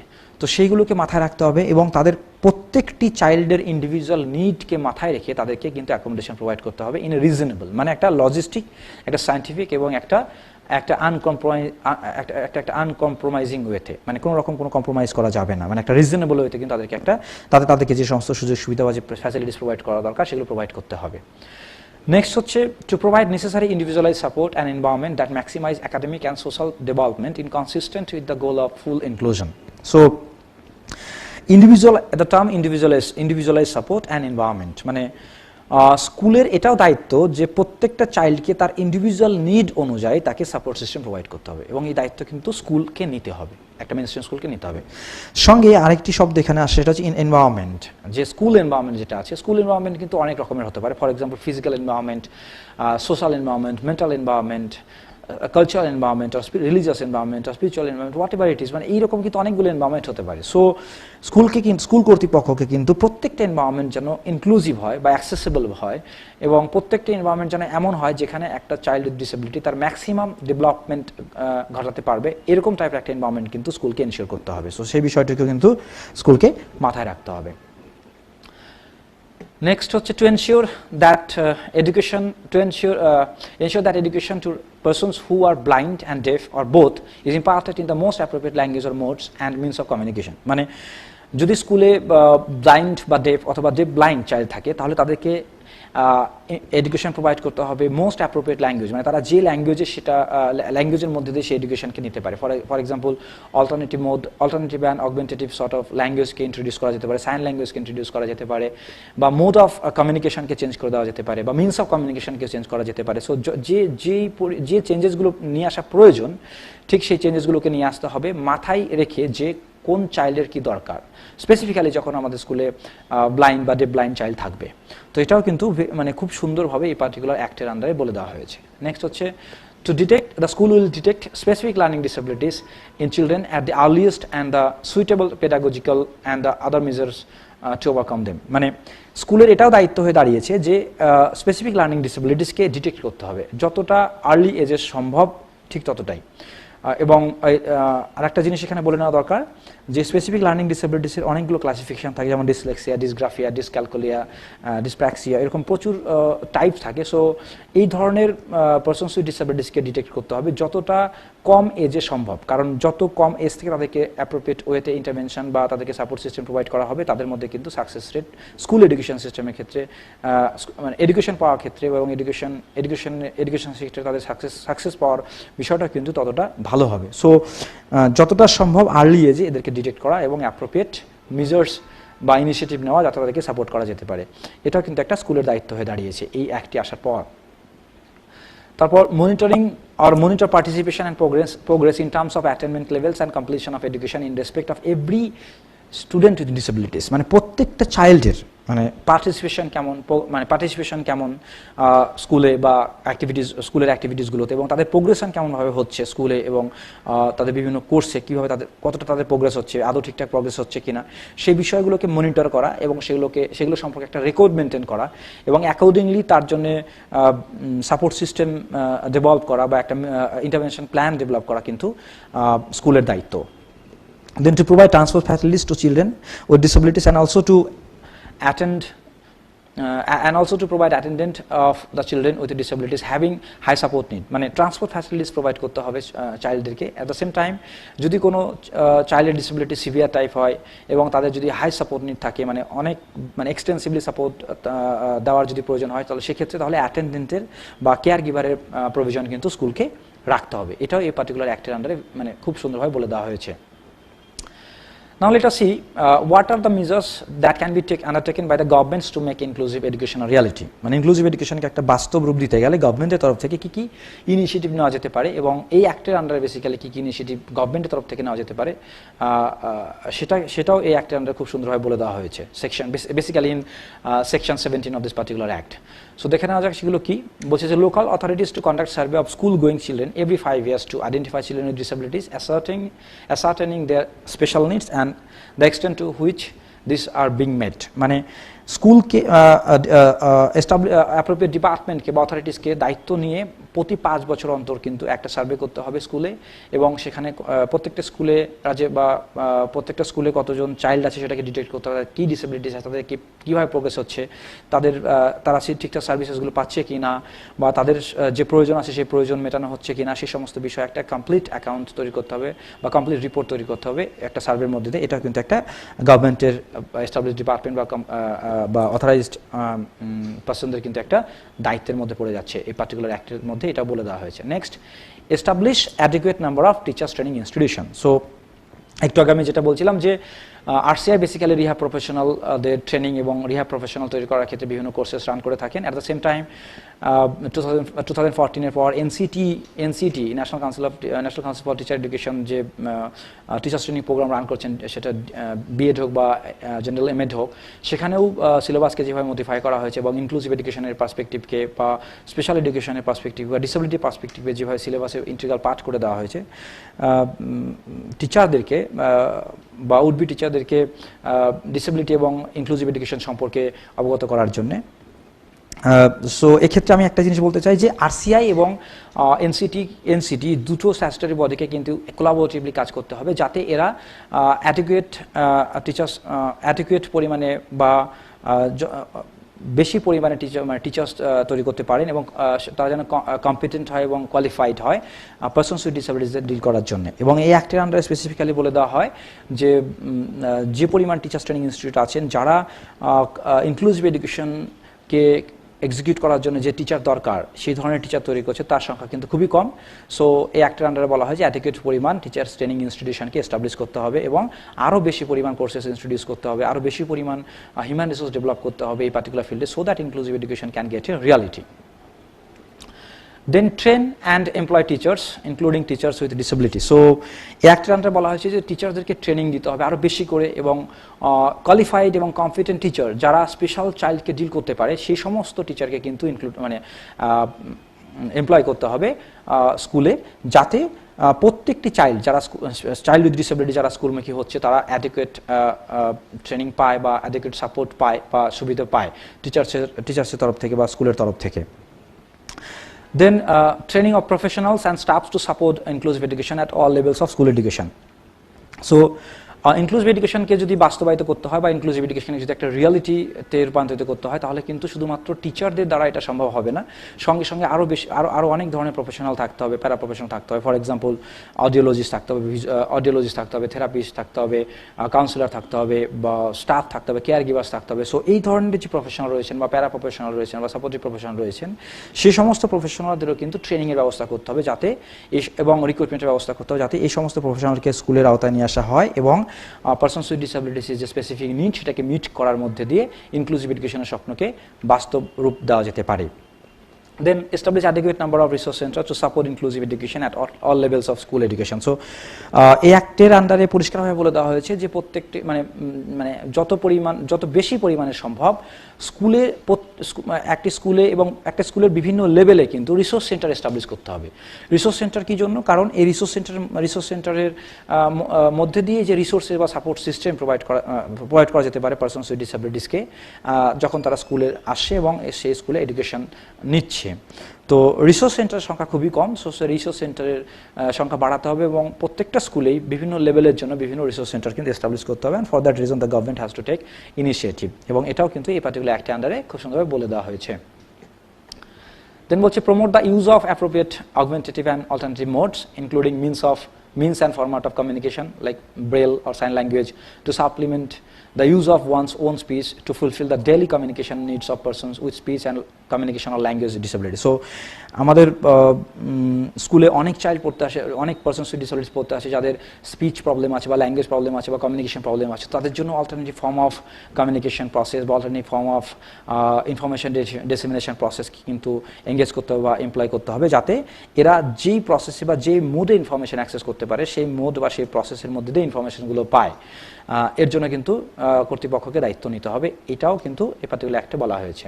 দেন provide books or other learning materials and appropriate assistive devices to students with benchmark disabilities to at free of cost up to the age of 18 years.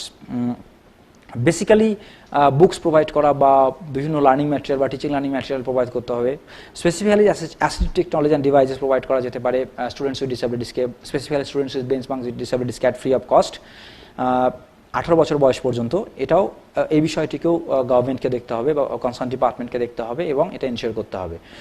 এখানে একটা জিনিস জাস্ট স্পেসিফিক্যালি বলি যে টেকনোলজি বেসিক্যালি অলরেডি স্কুলে integrated হয়ে গেছে। Technology has become a part, ICT has become a integral part of school education system, but assistive technology and device কিন্তু এখনও পর্যন্ত স্কুল এডুকেশন সেক্টরের একটা ইন্টিগ্রাল পার্ট হয়নি। আর অ্যাসিস্টিভ টেকনোলজি এবং ডিভাইসেস কিন্তু স্কুলের একটা ইন্টিগ্রাল পার্ট হওয়া দরকার, কারণ অ্যাসিস্টিভ টেকনোলজি এবং ডিভাইসের মধ্যে দিয়েই পারসনস উইথ ডিসেবিলিটিস কিন্তু এম্পাওয়ার্ড হয় এবং পারসনস উইথ ডিসেবিলিটিস কিন্তু তাদের টিচিং এডুকেশন প্রসেস কমপ্লিট করতে বিভিন্নভাবে সুবিধা পেয়ে থাকে। নেক্সট হচ্ছে provide scholarship in appropriate cases to students with benchmark disabilities, মানে যারা সেই সমস্ত স্টুডেন্ট যাদের সিভিয়ার টাইপ অফ ডিসেবিলিটি আছে বা বেঞ্চমার্ক ডিসেবিলিটিস আছে তাদেরকে অ্যাপ্রোপ্রিয়েট স্কলারশিপ বা ফাইন্যান্সিয়াল সাপোর্টস প্রোভাইড করতে হবে স্পেশাল কেসে, যাতে তারা ড্রপ আউট না হয় বা ল্যাক অফ ফাইন্যান্সিয়াল সাপোর্টে তারা যেন পড়াশোনা থেকে দূরে না চলে আসে বা স্কুল থেকে ড্রপ আউট না হয়ে যায়। Then make suitable modification in the curriculum and examination system to meet the needs of students with disabilities. So যে সুইটেবল মডিফিকেশন বা উপযুক্ত মডিফিকেশন করতে হবে কারিকুলামের মধ্যে, সিলেবাসের মধ্যে, দেন সাবজেক্ট সিলেকশন প্রসেসের মধ্যে, এক্সামিনেশন সিস্টেমের মধ্যে বা অ্যাসেসমেন্ট সিস্টেমের মধ্যে। এই ক্ষেত্রে যে সমস্ত বিষয়গুলোকে বা যে সমস্ত প্রভিশনসগুলোকে রাখা যেতে পারে সেগুলো হচ্ছে এরকম যে এক্সট্রা টাইম প্রোভাইড করা for completion of examination paper, facility of scribe, অনেকের স্ক্রাইবের ফ্যাসিলিটি প্রয়োজন হতে পারে, তাদেরকে ফ্যাসিলিটি অফ স্ক্রাইব প্রোভাইড করতে হবে। এক্সামশন ফ্রম সেকেন্ড আর থার্ড ল্যাঙ্গুয়েজ কোর্সে, যদি কারো ল্যাঙ্গুয়েজ রিলেটেড প্রবলেম থাকে তাহলে সেক্ষেত্রে এক্সামশন দেওয়া যেতে পারে। দেন টেকনোলজি সাপোর্ট সিস্টেম প্রোভাইড করা যেতে পারে, দেন অ্যাটেন্ডেন্ট প্রোভাইড করা যেতে পারে। এইরূপ ফ্যাসিলিটিসকে কিন্তু ইন্ট্রোডিউস করতে হবে স্কুল এডুকেশন সিস্টেমে, তবেই ইনক্লুসিভ এডুকেশনকে একটা বাস্তব রূপ দেওয়া খুব ইজি হবে। Then the most important thing is that government should also take initiative to promote research to improve learning, মানে বা প্রত্যেকটা চাইল্ডের লার্নিংকে কী করে ইমপ্রুভ করা যেতে পারে, বা যে পদ্ধতি আমরা ব্যবহার করি স্কুল এডুকেশনে স্কুলে, বা যে টিচিং লার্নিং স্ট্র্যাটেজি বা যে পেডাগজি আমরা ব্যবহার করি, বা যে স্ট্র্যাটেজি আমরা এমপ্লয় করি পড়ানোর ক্ষেত্রে as a teacher in school, সে পেডাগজিকে আরও সে পেডাগজির উপরে বা সে পেডাগজি রিলেটেড অ্যাসপেক্টের উপরে আরও বেশি রিসার্চ করতে হবে, যাতে পেডাগজিগুলোকে আরও ইনক্লুসিভ করে তোলা যেতে পারে, কম্পিটেন্ট করে তোলা যেতে পারে, এবং এই পেডাগজিগুলোকে এমনভাবে ডিজাইন করতে হবে যাতে সমস্ত ধরনের চাইল্ড কিন্তু অ্যাড্রেস করা যায়, বা সমস্ত ধরনের চাইল্ডের নিড বা যে প্রয়োজনীয়তা তাকে যেন অ্যাড্রেস করা যায়। সো রিসার্চ কিন্তু এই ফিল্ডের উপরে খুব প্রয়োজন, এবং কনসার্ন ডিপার্টমেন্টকে বা কনসার্ন গভর্নমেন্টকে কিন্তু রিসার্চ প্রমোট করতে হবে এই পার্টিকুলার এরিয়াগুলোতে, এবং এটাও একটা এই প্রভিশনের কথাও কিন্তু বলা হয়েছে এই পার্টিকুলার অ্যাক্টের আন্ডারে। এবার কিছু প্রশ্ন এবং সেই প্রশ্নের এগেনস্টে কিছু উত্তর জেনে নেওয়া যাক। যেমন বলছে যে does the law also meet the educational needs of adults with disabilities? Yes, Section 18 requires the appropriate government and local authorities to take measures to promote, protect and ensure participation of children with persons with disabilities in adult education and continuing education program equally with others. মানে এই লটি শুধুমাত্র normal education নয়, persons with ডিসেবিলিটিসদের মধ্যে adult education related বিষয়কে impart করার জন্যও focus করেছেন, এবং তারাও এই এডুকেশনকে চিলড্রেন উইথ ডিসেবিলিটি বা পারসনস উইথ ডিসেবিলিটি যেন এই ধরনের এডুকেশন পায় সেই সম্পর্কেও অ্যাপ্রোপ্রিয়েট অথরিটিসকে বা অ্যাপ্রোপ্রিয়েট গভর্নমেন্টকে বা লোকাল অথরিটিসকে ইনিশিয়েটিভ নিতে হবে, যেটা এই পার্টিকুলার অ্যাক্টের আন্ডারে বলে দেওয়া হয়েছে। স্কুল এখানে একটা গুরুত্বপূর্ণ রোল প্লে করলেও করতে পারে। Then what does the law say about education of persons with benchmark disabilities? The law in section 31 states that every child with a benchmark disability between the age of 6 to 18 years shall have the right to free education in a neighborhood school or in a special school or of his or her choice. So এটা mention করার কারণ হচ্ছে এটাই যে সমস্ত ধরনের persons with disabilities, for example যারা profound বা severe category persons with disabilities, তাদেরকে হয়তো মেন স্ট্রিম স্কুলে ইনক্লুড করলেও তাদের হয়তো খুব বেশি বেনিফিট নাও হতে পারে, বা তাদের ক্ষেত্রে হয়তো একদম এক্সটেন্সিভ সাপোর্ট সিস্টেম বা special sort of training support system দরকার হতে পারে, বা স্পেশাল এডুকেশন দরকার হতে পারে। তো সেই ক্ষেত্রে কিন্তু লিবার্টি রেখে দেওয়া হয়েছে চাইল্ডের উপরে। যদি চাইল্ড চায় যে তিনি স্পেশাল নর্মাল স্কুলে আসবেন এবং ইনক্লুসিভ সেটাবে পড়াশোনা করবেন, সেটা তারা করতে পারে, এবং এক্ষেত্রে যদি চাইল্ড চায় তারা স্পেশাল স্কুল অপ করবেন এবং সেখানে গিয়ে তারা তাদের এডুকেশন প্রসেস কমপ্লিট করবে, তাহলে সেটাও তারা করতে পারে। সো দিস পার্টিকুলার ল কিন্তু এই রিলেটেড একটা প্রভিশনও রেখেছেন। Next, are the institutions of higher education required to reserve seats and provide as relaxation? Yes, section 32 requires all higher education institution, government or non-government, receiving aid from the government to reserve not less than 5% seats for persons with benchmark disabilities and to give an upper age relaxation of 5 years for admission.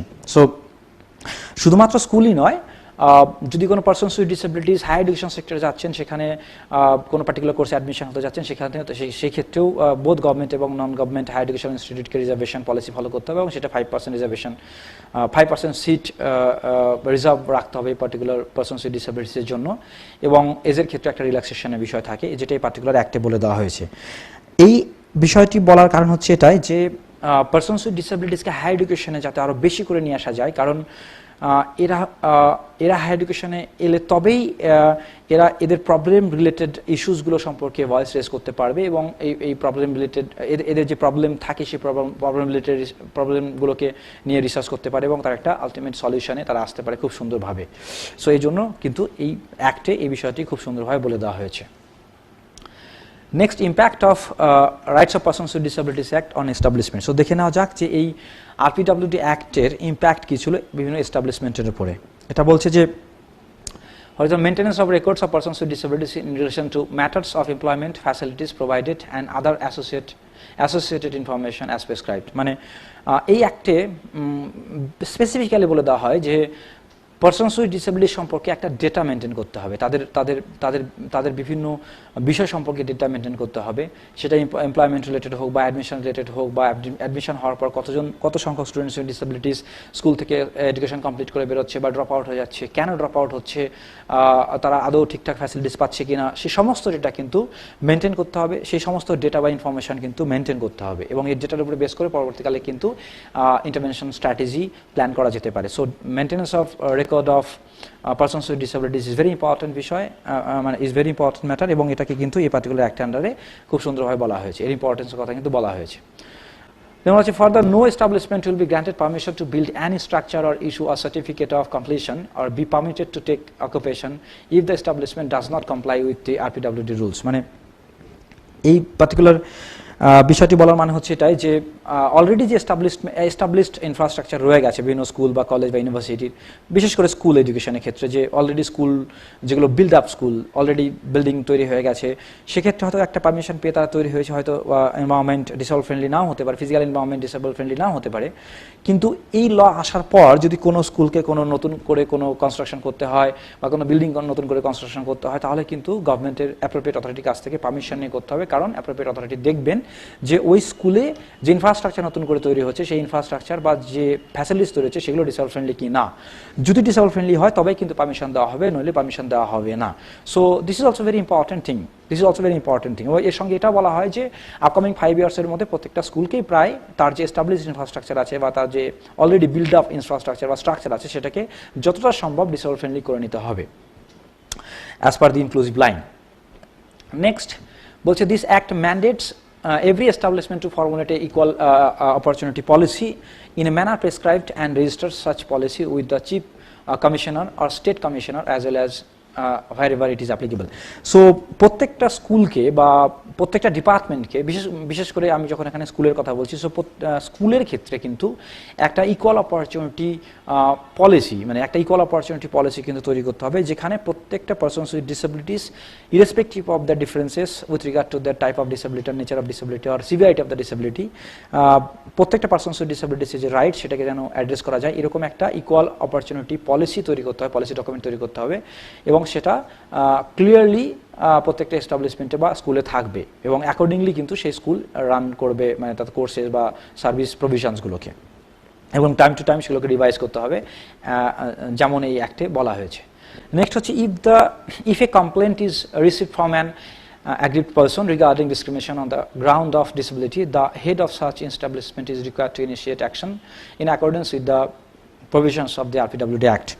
মানে যদি কোনো persons with disabilities তরফ থেকে কোনো complain আসে যে তার প্রয়োজন মিট করা হচ্ছে না বা তাকে কোনো রকম সে ডিসক্রিমিনেশন ফেস করছে অন এনি গ্রাউন্ড, সেটা যে কোনো গ্রাউন্ডে হতে পারে, যদি সেরকম কোনো মানে যে কোনো রকম যদি কমপ্লেন আসে পারসনস উইথ ডিসেবিলিটিস তরফ থেকে, তাহলে সেই কমপ্লেনটা হেড অফ দ্য ইনস্টিটিউশনের কাছে যাবে, এবং হেড অফ দ্য ইনস্টিটিউশন একটা কমিটি গঠনের মধ্যে দিয়ে ইমিডিয়েটলি সেই প্রবলেমের সলিউশন বের করার চেষ্টা করবেন বা সেই প্রবলেমকে অ্যাড্রেস করবেন, এবং এই প্রবলেম অ্যাড্রেস করার ক্ষেত্রে rights of persons with disabilities অ্যাক্টে যে প্রভিশনের কথা বলা হয়েছে বা যে রুলস অ্যান্ড রেগুলেশন, তার উপরে বেস করে যে রুলস অ্যান্ড রেগুলেশন তৈরি করা হয়েছে, সেই রুলস অ্যান্ড রেগুলেশনকে মাথায় রেখে কিন্তু সেই প্রবলেমের অ্যাড্রেস করবেন, এটাও এখানে বলা হয়েছে।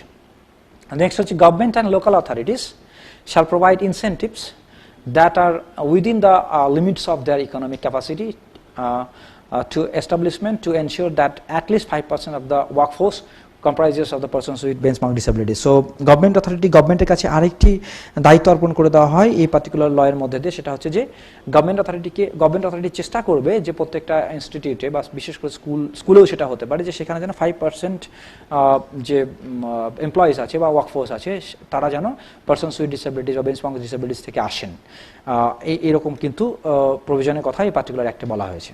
Last and not list, existing public buildings R required to be made accessible to all persons with disability. So যত এক্সিস্টিং, আমি একটু আগে বললাম যে যত পাবলিক বিল্ডিং আছে, বিশেষ করে স্কুলের যে ইনফ্রাস্ট্রাকচার বা স্কুলের যে ফ্যাসিলিটিস বা ক্যাম্পাস, সেটাকে অ্যাক্সেসিবল করে তুলতে হবে to all persons with disabilities, সেটা অবশ্যই 5 বছরের মধ্যে এই অ্যাক্টটি আসার পরে।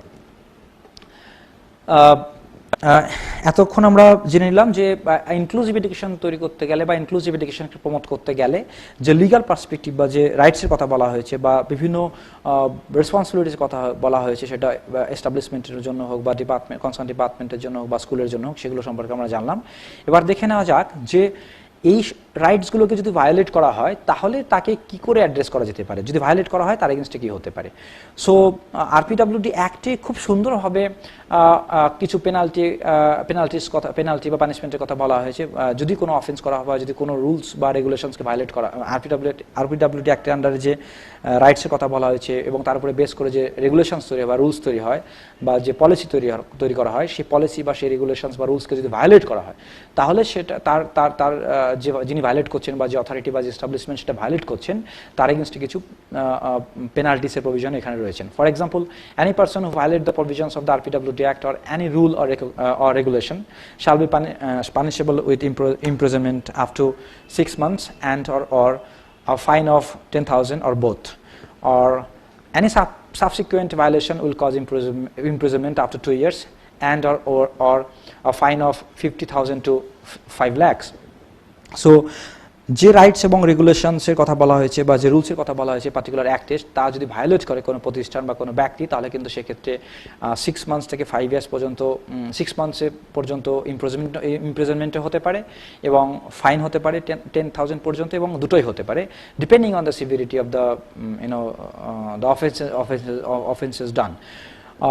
সঙ্গে সঙ্গে এটা বলা হয়েছে যদি সাবসিকুয়েন্টলি একটা রুলস ভায়োলেট করার পর যদি সেটা কন্টিনিউ করতে থাকে তাহলে সেক্ষেত্রেও কিন্তু যে পানিশমেন্টের কথা বলে সেটা কিন্তু আরও সিভিয়ার হয়ে থাকবে। এগেইন এটাতে আরও বলা হয়েছে যে whoever intentionally insults or intimidates a persons with disability or sexually exploits a women or a child with disability shall be punishable with imprisonment between 6 months to 5 years and fine. মানে এখানে এটা বলে দেওয়া হয়েছে যে যদি কোনো ব্যক্তি বা প্রতিষ্ঠান বা কোনো অর্গানাইজেশন বা কোনো অথরিটি যদি পারসনস উইথ ডিসেবিলিটিসকে স্পেসিফিক্যালি চাইল্ড উইথ ডিসেবিলিটিসকে বা উইমেন উইথ ডিসেবিলিটিসকে ইনসাল্ট করে বা এক্সপ্লয়েট করে বা সেক্সুয়ালি হ্যারাস করে, তাহলে কিন্তু সেক্ষেত্রে সিভিয়ার পানিশমেন্টের প্রভিশন এখানে রয়েছে এবং সেই পানিশমেন্ট কিন্তু তারা পেয়ে থাকবেন according to this particular according to particular rules and regulation as spelled out under this particular act. Special courts are designated in each district to handle cases concerning violations of the rights of persons with disabilities. মানে এই অ্যাক্টের আন্ডারে একটা খুব সুন্দর প্রভিশনের কথা বলা হয়েছে, সেটা হচ্ছে যে প্রত্যেকটি ডিস্ট্রিক্টে একটা করে স্পেশাল কোর্ট এস্টাবলিশ করা হবে যাতে পারসনস উইথ ডিসেবিলিটিসের যে রাইটস আছে এবং সেটা যে ভায়োলেট হচ্ছে সেই বিষয়গুলোকে বা সেই কেসেসগুলোকে খুব দ্রুত হ্যান্ডেল করা যায় এবং তার একটা রিজনেবল সলিউশন নিয়ে আসা যায়, খুব দ্রুত যেন সেই জাস্টিস প্রোভাইড করা যেতে পারে পারসনস উইথ ডিসেবিলিটিসকে। এই পার্টিকুলার অ্যাক্টে যে রাইটসের কথা বলা হয়েছে সেই রাইটসগুলোকে মাথায় রেখে সেই জন্য কিন্তু এই পার্টিকুলার অ্যাক্টেই বলে দেওয়া হয়েছে যে প্রত্যেকটি ডিস্ট্রিক্টে একটা করে স্পেশাল কোর্ট এস্টাবলিশড হবে এবং এই প্রসেস কিন্তু অলরেডি স্টার্ট হয়ে গেছে, অনেক ডিস্ট্রিক্টে এটা অলরেডি এস্টাবলিশড হয়ে গেছে। কনক্লুডিং রিমার্ক, যে persons with disabilities act will actualize the মানে অ্যাকচুয়ালি এই অ্যাক্টকে নিয়েই আসা হয় একটাই কারণে, সেটা হচ্ছে যে government of India in 2007 became a signatory of this United Nations Conventions on Rights of Persons with Disabilities এবং গভর্নমেন্ট অফ ইন্ডিয়া প্রমিস করে যে এই ইউএনসিআরপিটির যে প্রিন্সিপাল এর যে রাইটস এবং প্রভিশনস সেগুলোকে গভর্নমেন্ট তার প্রত্যেকটা পলিসি প্রোগ্রাম এবং রেগুলেশনের মধ্যে দিয়ে এক্সিকিউট করবে বা মানে বাস্তব রূপ দেবেন এবং সেটাকে মাথায় রেখে গভর্নমেন্ট অফ ইন্ডিয়া কিন্তু এই পার্টিকুলার অ্যাক্টকে নিয়ে আসে একটা কম্প্রিহেন্সিভ ওয়েতে এবং এর মধ্যে দিয়ে গভর্নমেন্ট অফ ইন্ডিয়া কিন্তু ভারতবর্ষে ইনক্লুসিভ এডুকেশনের দিকে খুব বেশি ফোকাস করে থাকেন, কারণ ইউনাইটেড ন্যাশনাল কনভেনশনের মেন ফাংশনই ছিল এডুকেশন রাইটসকে সেফগার্ড করা এবং ইনক্লুসিভ এডুকেশনকে প্রমোট করা, যাতে প্রত্যেকটা কান্ট্রি একটা ইনক্লুসিভ সোসাইটি গঠন করতে পারে। এবং government of India by enacting by coming up with this rights of persons with disabilities act কিন্তু স্বপ্ন দেখে যে ভারতবর্ষে এমন একটা এডুকেশন সিস্টেম থাকবে যেটা হচ্ছে inclusive and enabling for each and every child regardless of their differences that they do have, এবং এরকম একটা শিক্ষা ব্যবস্থার মধ্যে দিয়ে ভারতবর্ষে একটা ইনক্লুসিভ সোসাইটি এবং একটা ইনক্লুসিভ কান্ট্রিতে পরিণত হবে। Further, the new law will not only enhance the rights and entitlements of persons with disabilities but also provide the effective mechanism for ensuring the empowerment their empowerment and true inclusion into the education system in a satisfactory manner. মানে এই রাইটসের মধ্যে দিয়ে, এই অ্যাক্টের মধ্যে দিয়ে শুধুমাত্র persons with ডিসেবিলিটিসের rights এবং এন্টারটেনমেন্টকেই safeguard বা ইনশিওর করার চেষ্টা করা হয় না। এই অ্যাক্ট শুধুমাত্র রাইট এবং to be more honest enough, যে এই অ্যাক্ট কিন্তু শুধুমাত্র রাইটস এবং এন্টারটেনমেন্ট অফ পারসনস উইথ ডিসেবিলিটিসের কথাই বলে না। এই অ্যাক্ট খুব সুন্দরভাবে এই রাইটসগুলোকে এবং এন্টারটেনমেন্টসগুলোকে কীভাবে এক্সিকিউট করা হবে তার একটা ইফেক্টিভ এবং একটা র্যাশনাল মেকানিজমের কথাও কিন্তু, মেকানিজমের বিষয় কিন্তু তুলে ধরেছেন। সো এই দিক থেকে দেখতে গেলে এই অ্যাক্ট কিন্তু একটা ইনস্ট্রুমেন্ট যেটা একটা ইনক্লুসিভ এডুকেশনকে প্রমোট করতে হেল্প করবে in a systematic, radical and satisfactory manner. যাই হোক, এটাও বলে নেওয়া দরকার যে শুধুমাত্র এই অ্যাক্ট হচ্ছে, হয়তো এই অ্যাক্ট একটা good beginning, but the rights of persons with disabilities will be protected only if the act is implemented in true spirit. মানে পেপারে যতই যা থাক না কেন, একটা অ্যাক্ট কখনোই অ্যাকচুয়াল বা ট্রু স্পিরিট ইমপ্লিমেন্টেড হতে পারে না যতক্ষণ না পর্যন্ত এই অ্যাক্টকে ইমপ্লিমেন্ট করার জন্য যে স্টেক হোল্ডার আছে বা যে হ্যান্ডসগুলো আছে, সেই হ্যান্ডসগুলো রেসপন্সিবল না হয়। So the entire government machinery and the teachers at large will have to be sensitized towards the rights and needs and potentialities of persons with disabilities. মানে টোটাল গভর্নমেন্ট, মানে গভর্নমেন্টকে বা the machinery of the government, এদেরকে এবং বিশেষ করে শিক্ষক কমিউনিটিকে এবং শিক্ষা প্রতিষ্ঠানের সঙ্গে যুক্ত সমস্ত স্টেক হোল্ডারকে ভীষণভাবে সেন্সিটাইজড হতে হবে এই পারসনস উইথ ডিসেবিলিটিসদের যে রাইটস আছে বা চাইল্ডস উইথ ডিসেবিলিটিসের রাইটস আছে সেই সম্পর্কে, তাদের যে প্রয়োজনগুলো আছে সেই সম্পর্কে, এবং তাদের মধ্যে যে লুকায়িত পোটেনশিয়ালিটিসগুলো আছে এবং সেই পোটেনশিয়ালিটিসগুলোকে কাজে লাগিয়ে একজন চাইল্ড উইথ ডিসেবিলিটিসে কীভাবে সোশ্যালি কম্পিটেন্ট এবং পার্সোনালি ইন্ডিপেন্ডেন্ট এবং ভোকেশনালি স্কিল্ড হতে পারে এবং পরবর্তীকালে একটা সাউন্ড হিউম্যান রিসোর্সে পরিণত করতে পারে নিজেকে, সেই বিষয়টাকে রিয়েলাইজ করতে হয়। মানে তাদের মধ্যে যে সেই পোটেনশিয়ালিটিসগুলো আছে, সেই পোটেনশিয়ালিটিসগুলোকে কীভাবে চ্যানেলাইজ করা যেতে পারে সেই বিষয় সম্পর্কে অবগত হতে হবে। এবং যখনই শিক্ষক কমিউনিটি বা the stakeholders connected with the education sector এই বিষয় সম্পর্কে অবগত হবেন, তখনই একমাত্র ইনক্লুসিভ এডুকেশনকে ইমপ্লিমেন্ট করার যে স্বপ্ন, সেই স্বপ্নটা বাস্তবে রূপান্তরিত হতে পারে। আদারওয়াইজ ল কিন্তু লই থাকবে এবং রাইটস কিন্তু রাইটসই থাকবে, সেটা কিন্তু অ্যাকচুয়াল স্পিরিটে ইমপ্লিমেন্ট হবে না। সো এই সংক্ষিপ্ত কথার মধ্যে দিয়েই আমি আমার কথা শেষ করছি এখানে। আশা রাখছি যে এই রাইট ইনক্লুসিভ এডুকেশন ইমপ্লিমেন্ট করতে গেলে যে লিগাল ফ্রেমওয়ার্ক এবং সেই লিগাল ফ্রেমওয়ার্ক সম্পর্কে যে একটা বিশদ ইনফরমেশন, সেটা আমি দিতে পেরেছি সমস্ত টিচার্সকে এবং স্কুল এডুকেশন সেক্টরের সঙ্গে কানেক্টেড সমস্ত স্টেক হোল্ডারকে। এবং এই রিলেটেড যদি কোনো প্রশ্ন থাকে পরবর্তীকালে I will be happy enough to answer to that. আমাদের ইন্টারেক্টিভ সেশন সেটা পরবর্তীকালে হয়তো থাকবে। Thank you very much. প্রথমেই অসংখ্য ধন্যবাদ জানাবো ডক্টর রতন সরকার মহাশয়কে। এতক্ষণ ধরে উনি আমাদের যে ইনক্লুসিভ এনভায়রনমেন্ট ক্লাসরুম তৈরি করবার জন্য স্কুলে, যে for the children with special need, তাদের জন্য কি ধরনের সমস্যার সম্মুখীন আমরা হই প্রতিনিয়ত, যে সমস্ত লিগাল ইস্যুজ আসে, আমাদের আরপিডব্লিউডি অ্যাক্ট 2016 সেটাতে কি কি প্রভিশনস রয়েছে, কিভাবে আমরা সেগুলোকে ইমপ্লিমেন্ট করতে পারি, আরও এগিয়ে নিয়ে যেতে পারি ছাত্রছাত্রীদের, সে সমস্ত নিয়ে আলোচনা করেছেন। আমার দৃঢ় বিশ্বাস আপনাদের সবার সেটা আগামী দিনে কাজে লাগবে। আমাদের এই 3 দিনের যে সেন্সিটাইজেশন প্রোগ্রাম, যেটা বিদ্যালয় শিক্ষা দপ্তর এবং Jagadish Bose National Science Talent Search যৌথভাবে কন্ডাক্ট করছে ফর দ্য ইনক্লুসিভ ক্লাসরুম তৈরি করবার জন্যে, ইনক্লুসিভ এডুকেশন নিয়ে আসবার জন্যে, সবাইকে নিয়ে শিক্ষা RTE যেটা রয়েছে, রাইট টু এডুকেশন অ্যাক্ট, সেটাকে ইমপ্লিমেন্ট করবার জন্যে, তারই আজকে 3য় দিনের অন্তিম পর্ব পোস্ট লাঞ্চ সেশনে আমরা পেয়েছি ডক্টর রতন সরকারকে। উনি যখন কথাগুলো বলছিলেন, ওনার ক্লাসটা নিচ্ছিলেন, আপনারা সবাই শুনেছেন, মনে অনেক প্রশ্নের উদ্রেক হয়েছে। আগামী দিনে আরও প্রশ্নের উদ্রেক হবে, সেই প্রশ্নের উত্তর আমরা নিশ্চয়ই দেব যখন আমরা ইন্টারঅ্যাক্টিভ মোডে আপনাদের সাথে ক্লাসরুমে যাব। নেক্সট ফেজে, 2য় পর্বে আমাদের ইন্টারঅ্যাক্টিভ ট্রেনিং সেশন থাকবে, সেই সময় আপনারা সে সমস্ত জানতে পারবেন, দেখতে পারবেন। কিন্তু ওনাকে কাছে পেয়ে এই বিষয়ে কয়েকটি প্রশ্ন না করেই আর থাকা গেল না। তার মধ্যে প্রথমেই আমি ওনাকে যেটা জিজ্ঞেস করব, হয়তো আপনাদের সবার প্রশ্ন সেটাই, যে অ্যাডমিশনটা কিভাবে হবে। এই যে চিলড্রেন উইথ স্পেশাল নিড, অনেক ক্ষেত্রেই যেটা দেখা যায় যে স্কুলে এসে অ্যাডমিশন সংক্রান্ত সমস্যার সম্মুখীন হচ্ছে। তো আমি ডক্টর সরকারকে জিজ্ঞেস করব যে অ্যাডমিশন ইনক্লুসিভ এনভায়রনমেন্ট তৈরি করবার জন্য ক্লাসে স্কুলে তো অ্যাডমিশন নিতে হবে ছাত্রছাত্রীদের, তো সেই সংক্রান্ত যে সমস্যা লিগ্যালিটিস রয়েছে সেই নিয়ে উনি যদি আমাদেরকে কিছু গাইডেন্স দেন। ধন্যবাদ স্যার এত সুন্দর একটা প্রশ্ন করার জন্য, আর আশা করছি যে এটা অনেকেরই প্রশ্ন। সো এই অ্যাডমিশন রিলেটেড যে ইস্যুস চিলড্রেন উইথ ডিসেবিলিটিস বা তাদের প্যারেন্টসরা ফেস করেন, সেগুলো আমি একটুখানি জাস্ট আলোকপাত করছি। এরকম যে ধরুন information is a power actually. So আজকে ম্যাক্সিমাম স্কুল কলেজ বা স্কুলের ম্যাক্সিমাম প্রাইভেট স্কুলগুলো যারা খুব ভালো স্কুল, তাদের খুব সুন্দর ওয়েবসাইট আছে, সেখানে হয়তো অ্যাডমিশন রিলেটেড ইনফরমেশান শেয়ার করা হয়। বা গভর্নমেন্ট অফ ওয়েস্ট বেঙ্গলেরও আজকাল অ্যাডমিশন রিলেটেড যে ইনফরমেশানগুলো স্কুলের যে ইনফরমেশান শেয়ার করা হয়, সেই ইনফরমেশানগুলো কতটা অ্যাক্সেসিবল ফরম্যাটে শেয়ার করা হয় সেটা একটা বড় প্রশ্ন।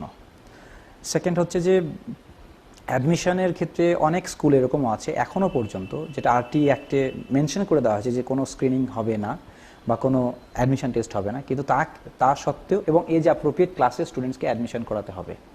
তো ধরুন একজন চাইল্ড উইথ ডিসেবিলিটি যার এজ হয়তো 12 বা 13, সে কোনো পড়াশোনা হয়তো করেনি, 1, 2, 3 পড়াশোনা করেনি, সে হয়তো স্কুলে যখন অ্যাডমিশন নিতে যাচ্ছে তখন যে সমস্যাটার মানে সম্মুখীন তারা হয় ম্যাক্সিমাম ক্ষেত্রে, যে এত বড় চাইল্ড তাকে কোন ক্লাসে অ্যাডমিশন করাবে। তো রাইট টু এডুকেশন অ্যাক্ট এবং আরপিডব্লিউডি অ্যাক্টে যে প্রভিশনের কথা বলা হয়েছে, ম্যাক্সিমাম ক্ষেত্রে হয়তো অনেকেই এই প্রভিশনগুলো সম্পর্কে খুব একটা অবগত নন এবং তাদেরকে হয়তো এজ অ্যাপ্রোপ্রিয়েট ক্লাসরুমে অ্যাডমিশন নিতে নারাজ হয়, এটা একটা প্রবলেম। আর ইনফরমেশান যে ফরম্যাটে শেয়ার করা হয় সেটা হয়তো ম্যাক্সিমাম ক্ষেত্রে এদের কাছে পৌঁছায় না, চ্যানেলটা সেটা হয়তো পৌঁছায় না, এটা একটা প্রবলেম।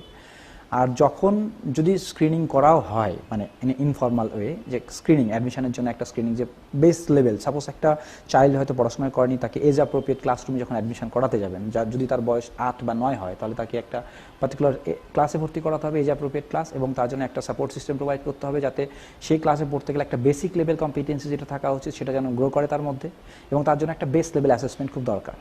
তো বেস লেভেল অ্যাসেসমেন্ট করার ক্ষেত্রে যে পদ্ধতিগুলো আমরা ব্যবহার করি সেই পদ্ধতিগুলো হয়তো ট্র্যাডিশনাল পদ্ধতি। ফর এক্সাম্পল রিটেন এক্সামিনেশন নেওয়া হয় বা পেন অ্যান্ড পেপারে হয়তো এক্সামিনেশন নেওয়া হয় বা একটা স্ট্রাকচার্ড ওয়েতে এক্সামিনেশন বা কিছু একটা নেওয়া হলো।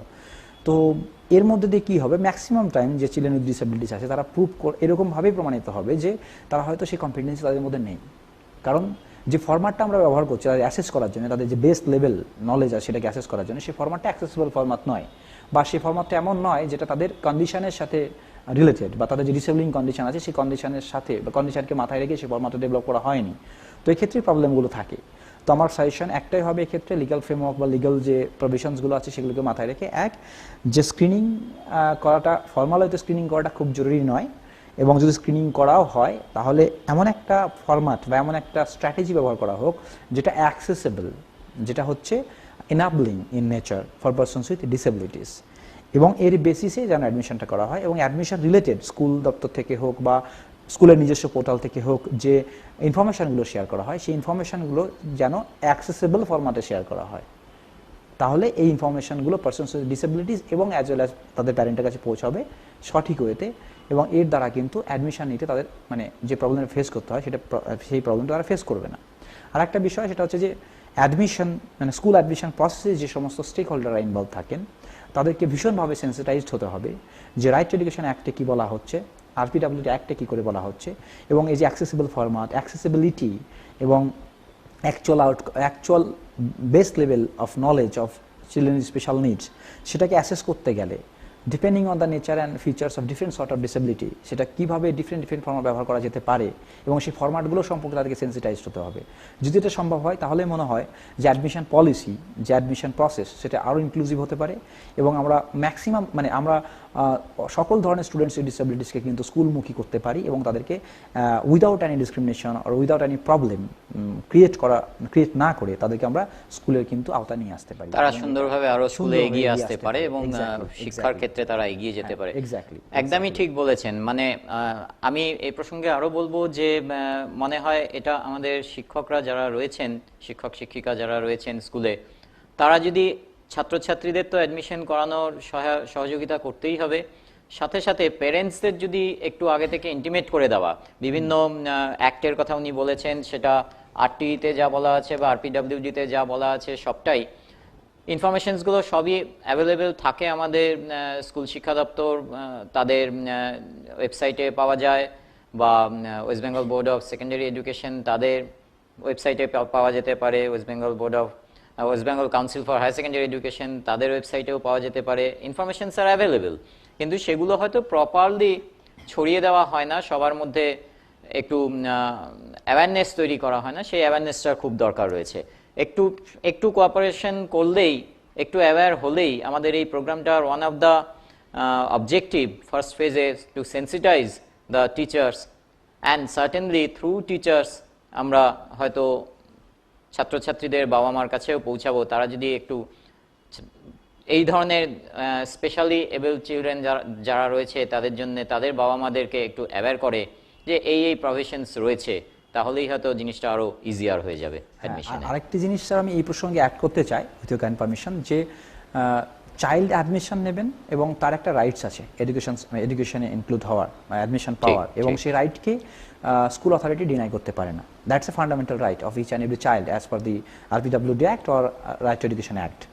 তো এর সঙ্গে আর একটা বিষয় জানা উচিত যে তাদের অ্যাক্টকে, তাদের রাইটসকে যদি এনশিওর করতে হয়, তো চাইল্ডের সঙ্গে সঙ্গে কিন্তু প্যারেন্টসকেও সেন্সিটাইজ করতে হবে। একদমই ঠিক, একদমই ঠিক। একটা চাইল্ড ডিসাইড করে না সে কোন স্কুলে যাবে, একটা চাইল্ড ডিসাইড করে না সে আদৌ স্কুলে যাবে কিনা, বিশেষ করে পারসনস উইথ ডিসেবিলিটি বা চাইল্ডস উইথ ডিসেবিলিটি যারা হন সেক্ষেত্রে। এবং এই রাইটসগুলো সম্পর্কে প্যারেন্টসদেরকে সেন্সিটাইজ করতে হলে যে মিডিয়া একটা ইম্পর্টেন্ট রোল প্লে করতে পারে, সোশ্যাল মিডিয়া একটা ইম্পর্টেন্ট রোল প্লে করতে, গভর্নমেন্ট একটা ইম্পর্টেন্ট রোল প্লে করতে পারে, এবং স্কুল ম্যানেজমেন্ট কমিটি যে আছেন, যিনি স্কুল এবং কমিটি প্যারেন্টস সবাইকে ইনক্লুড করে যে একটা তাদের যে একটা কাজ করে এগিয়ে যাওয়ার প্রসেস, সেই কমিটির কিন্তু একটা ইম্পর্টেন্ট রোল প্লে করতে পারেন, যেটা আমরা স্কুল ম্যানেজমেন্ট কমিটি বলছি রাইট টু এডুকেশন অ্যাক্টের মাধ্যমে, যেটাকে এনশিওর করা হয়েছে প্রত্যেকটা স্কুলের একটা স্কুল ম্যানেজমেন্ট কমিটি থাকা উচিত, যেখানে প্যারেন্ট কিন্তু একটা integral part, important part of that committee.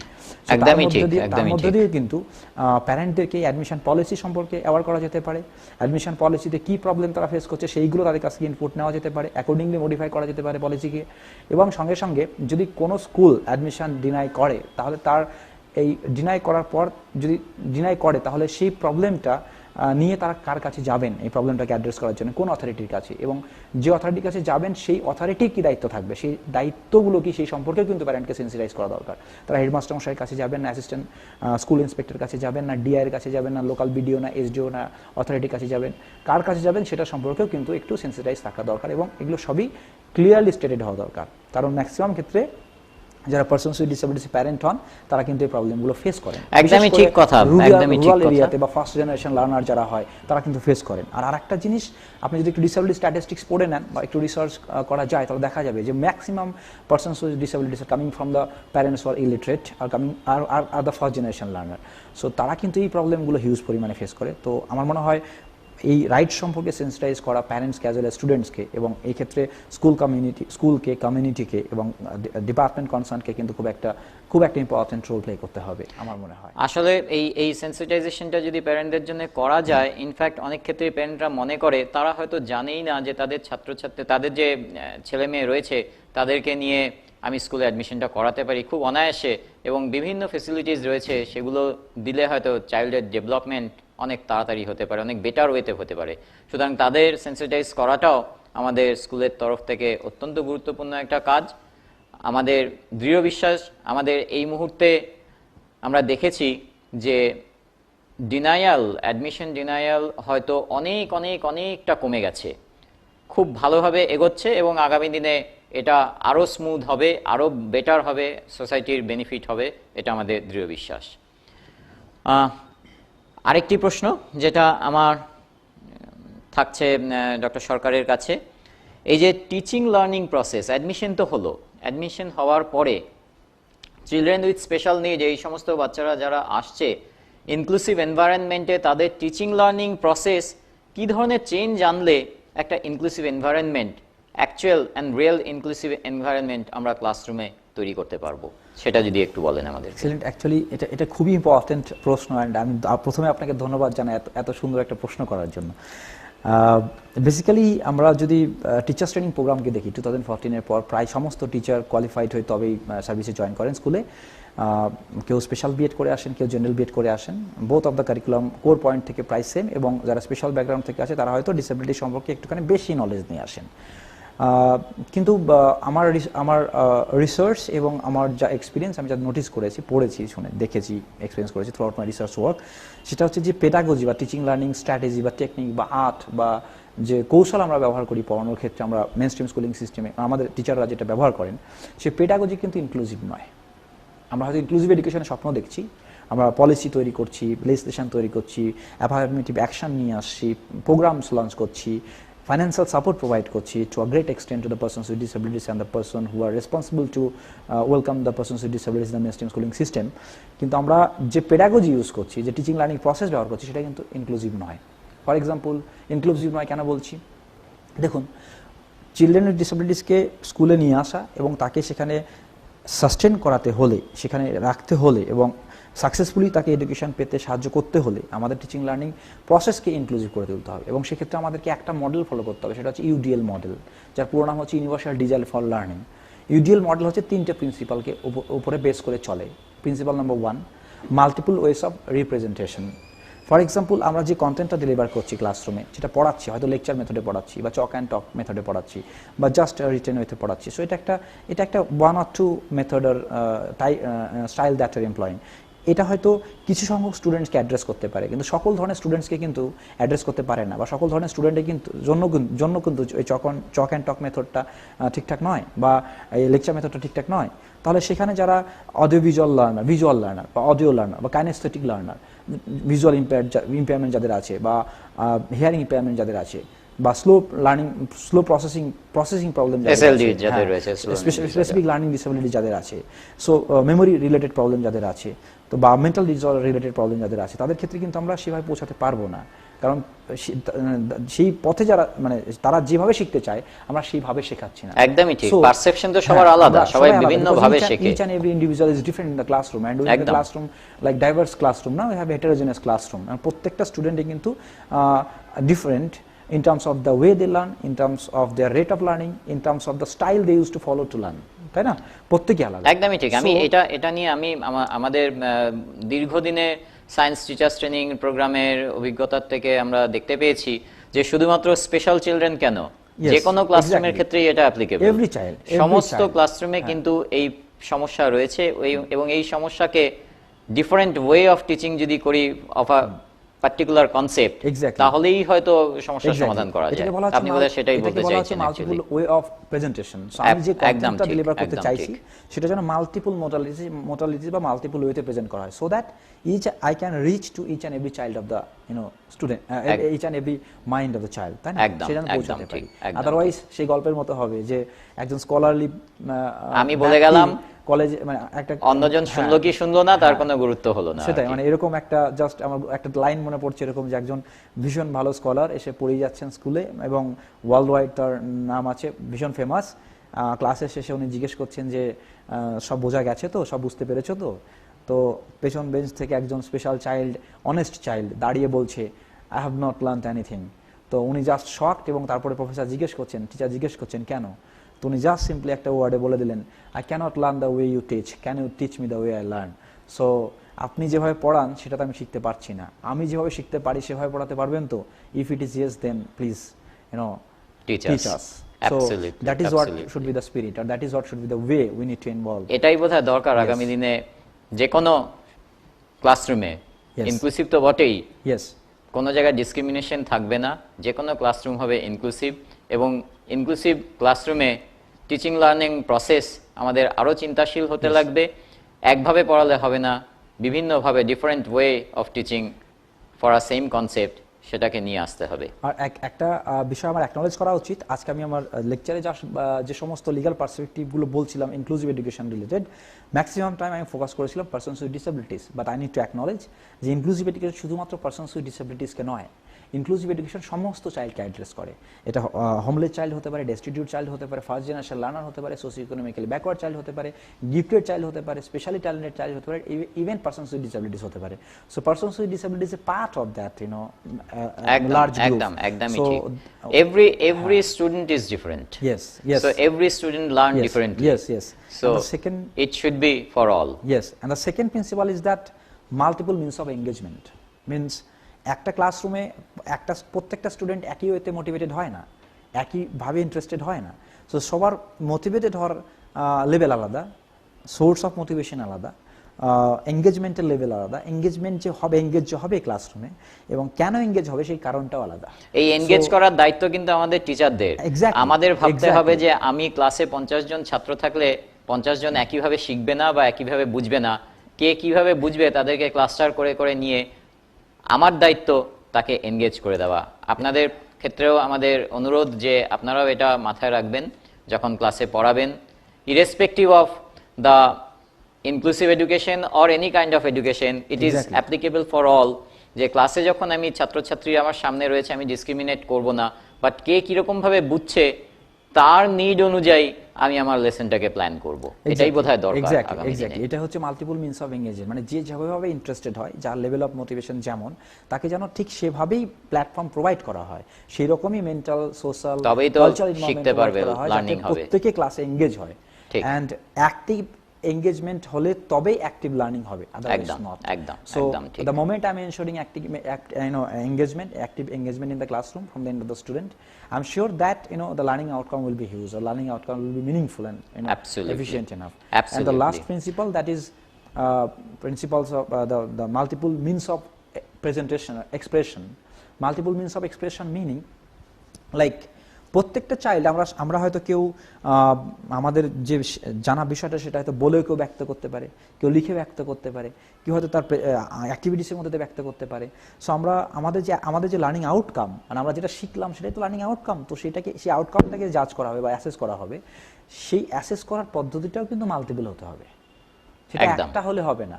মানে একদম আমি সেটাতেই আসছিলাম আপনার সাথে সেই আমার পরবর্তী প্রশ্ন যেটা ছিল যে আমি স্কুলে বাচ্চাকে অ্যাডমিশন করালাম, তার জন্য একটা টিচিং লার্নিং এনভায়রনমেন্ট তৈরি করলাম, ইনক্লুসিভ ক্লাসরুম শুরু করলাম, লার্নিং হলো, লার্নিং আউটকামটাকে মাপবো কিভাবে?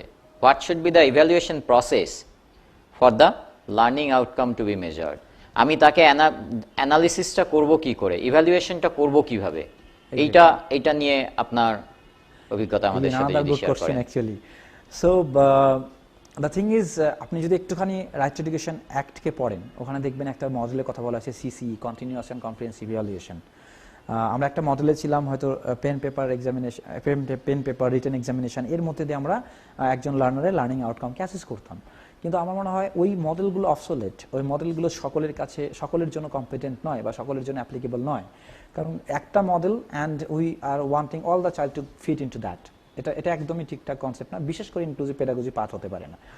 সো আমরা যখন কোনো চাইল্ডের লার্নিং আউটকামকে মেজার করতে যাচ্ছি, so as a child learn differently, similarly a child express differently, whatever the matter the child nose.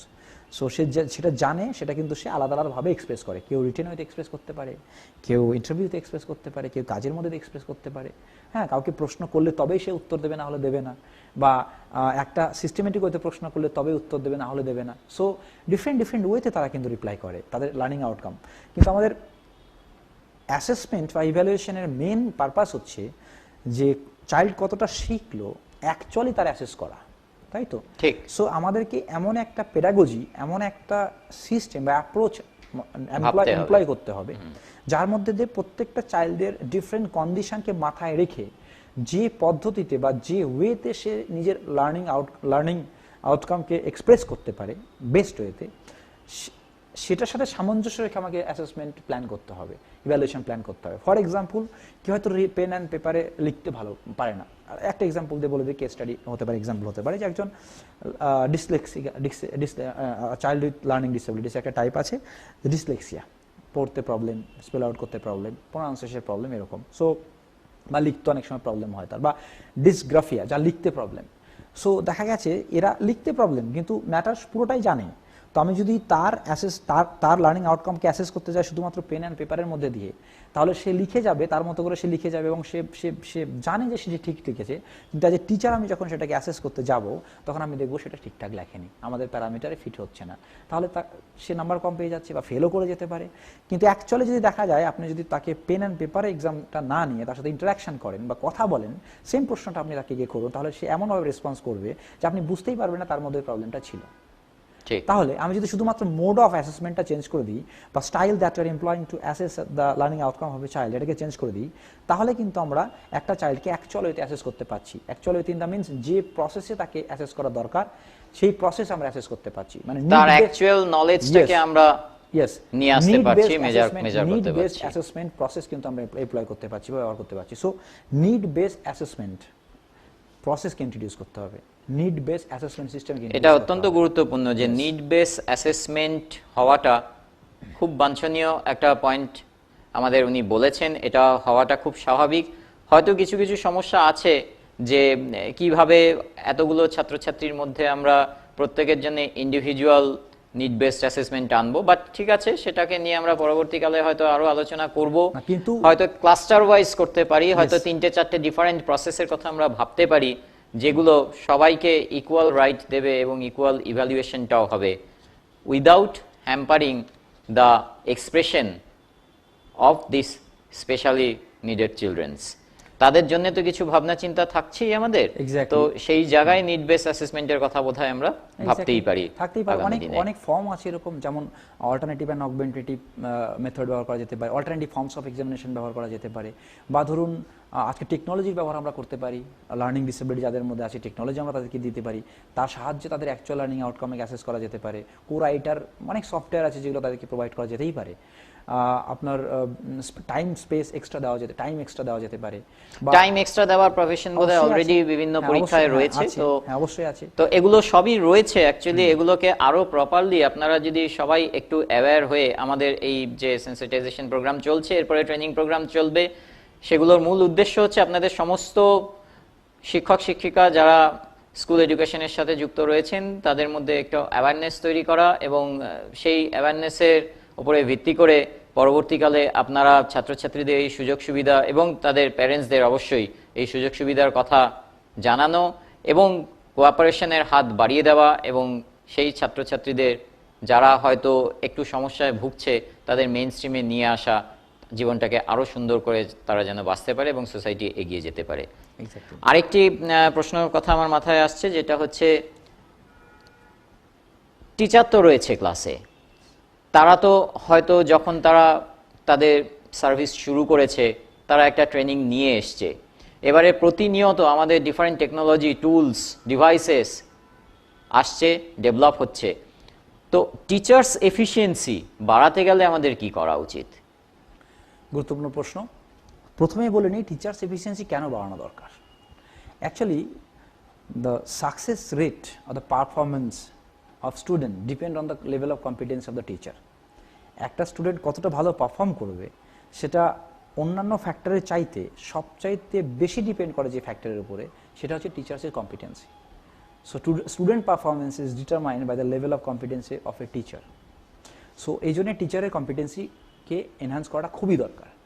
এবার এখানে দুটো কনটেক্সট আছে। একটা হচ্ছে আমরা যদি বেঙ্গলের সিনারিকে দেখে নিই, সো বেঙ্গল না, এটা অল ইন্ডিয়া সিনারি হবে প্রবাবলি, অন্য স্টেটে হয়তো আরেকটু সিস্টেম একটু আলাদা হতে পারে, বাট সিমিলার, অলমোস্ট সেম।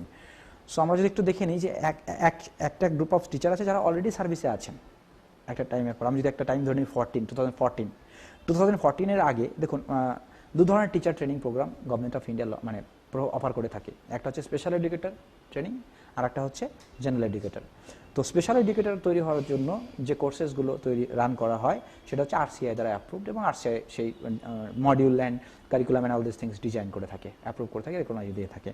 আর একটা হচ্ছে NCT, national council for teacher education, তারা জেনারেল এডুকেটর তৈরি করার জন্য যে জেনারেল বিএড প্রোগ্রাম, তার সিলেবাস, ফ্রেমওয়ার্ক, তার স্ট্রাকচার, তার স্ট্যান্ডার্ড তারা নির্ধারণ করে থাকে, এবং সেই সমস্ত ইনস্টিটিউট যারা এই কোর্সেস অফার করে তাকে রেকগনিশন দিয়ে থাকে। সো বিষয়টা হচ্ছে এরকম যে আমাদের শিক্ষা প্রতিষ্ঠান একটাই, আমরা আজকে ইনক্লুসিভ এডুকেশন সেটআপের কথা ভাবছি, তাহলে আমাদেরকে ভেবে নিতে হবে যে আমাদের প্রত্যেকটা টিচারই যেন ইনক্লুসিভ টিচার হয়, তাদের মধ্যে যেন ইনক্লুসিভ এডুকেশনকে প্রমোট করার মতো কম্পিটেন্সি থাকে।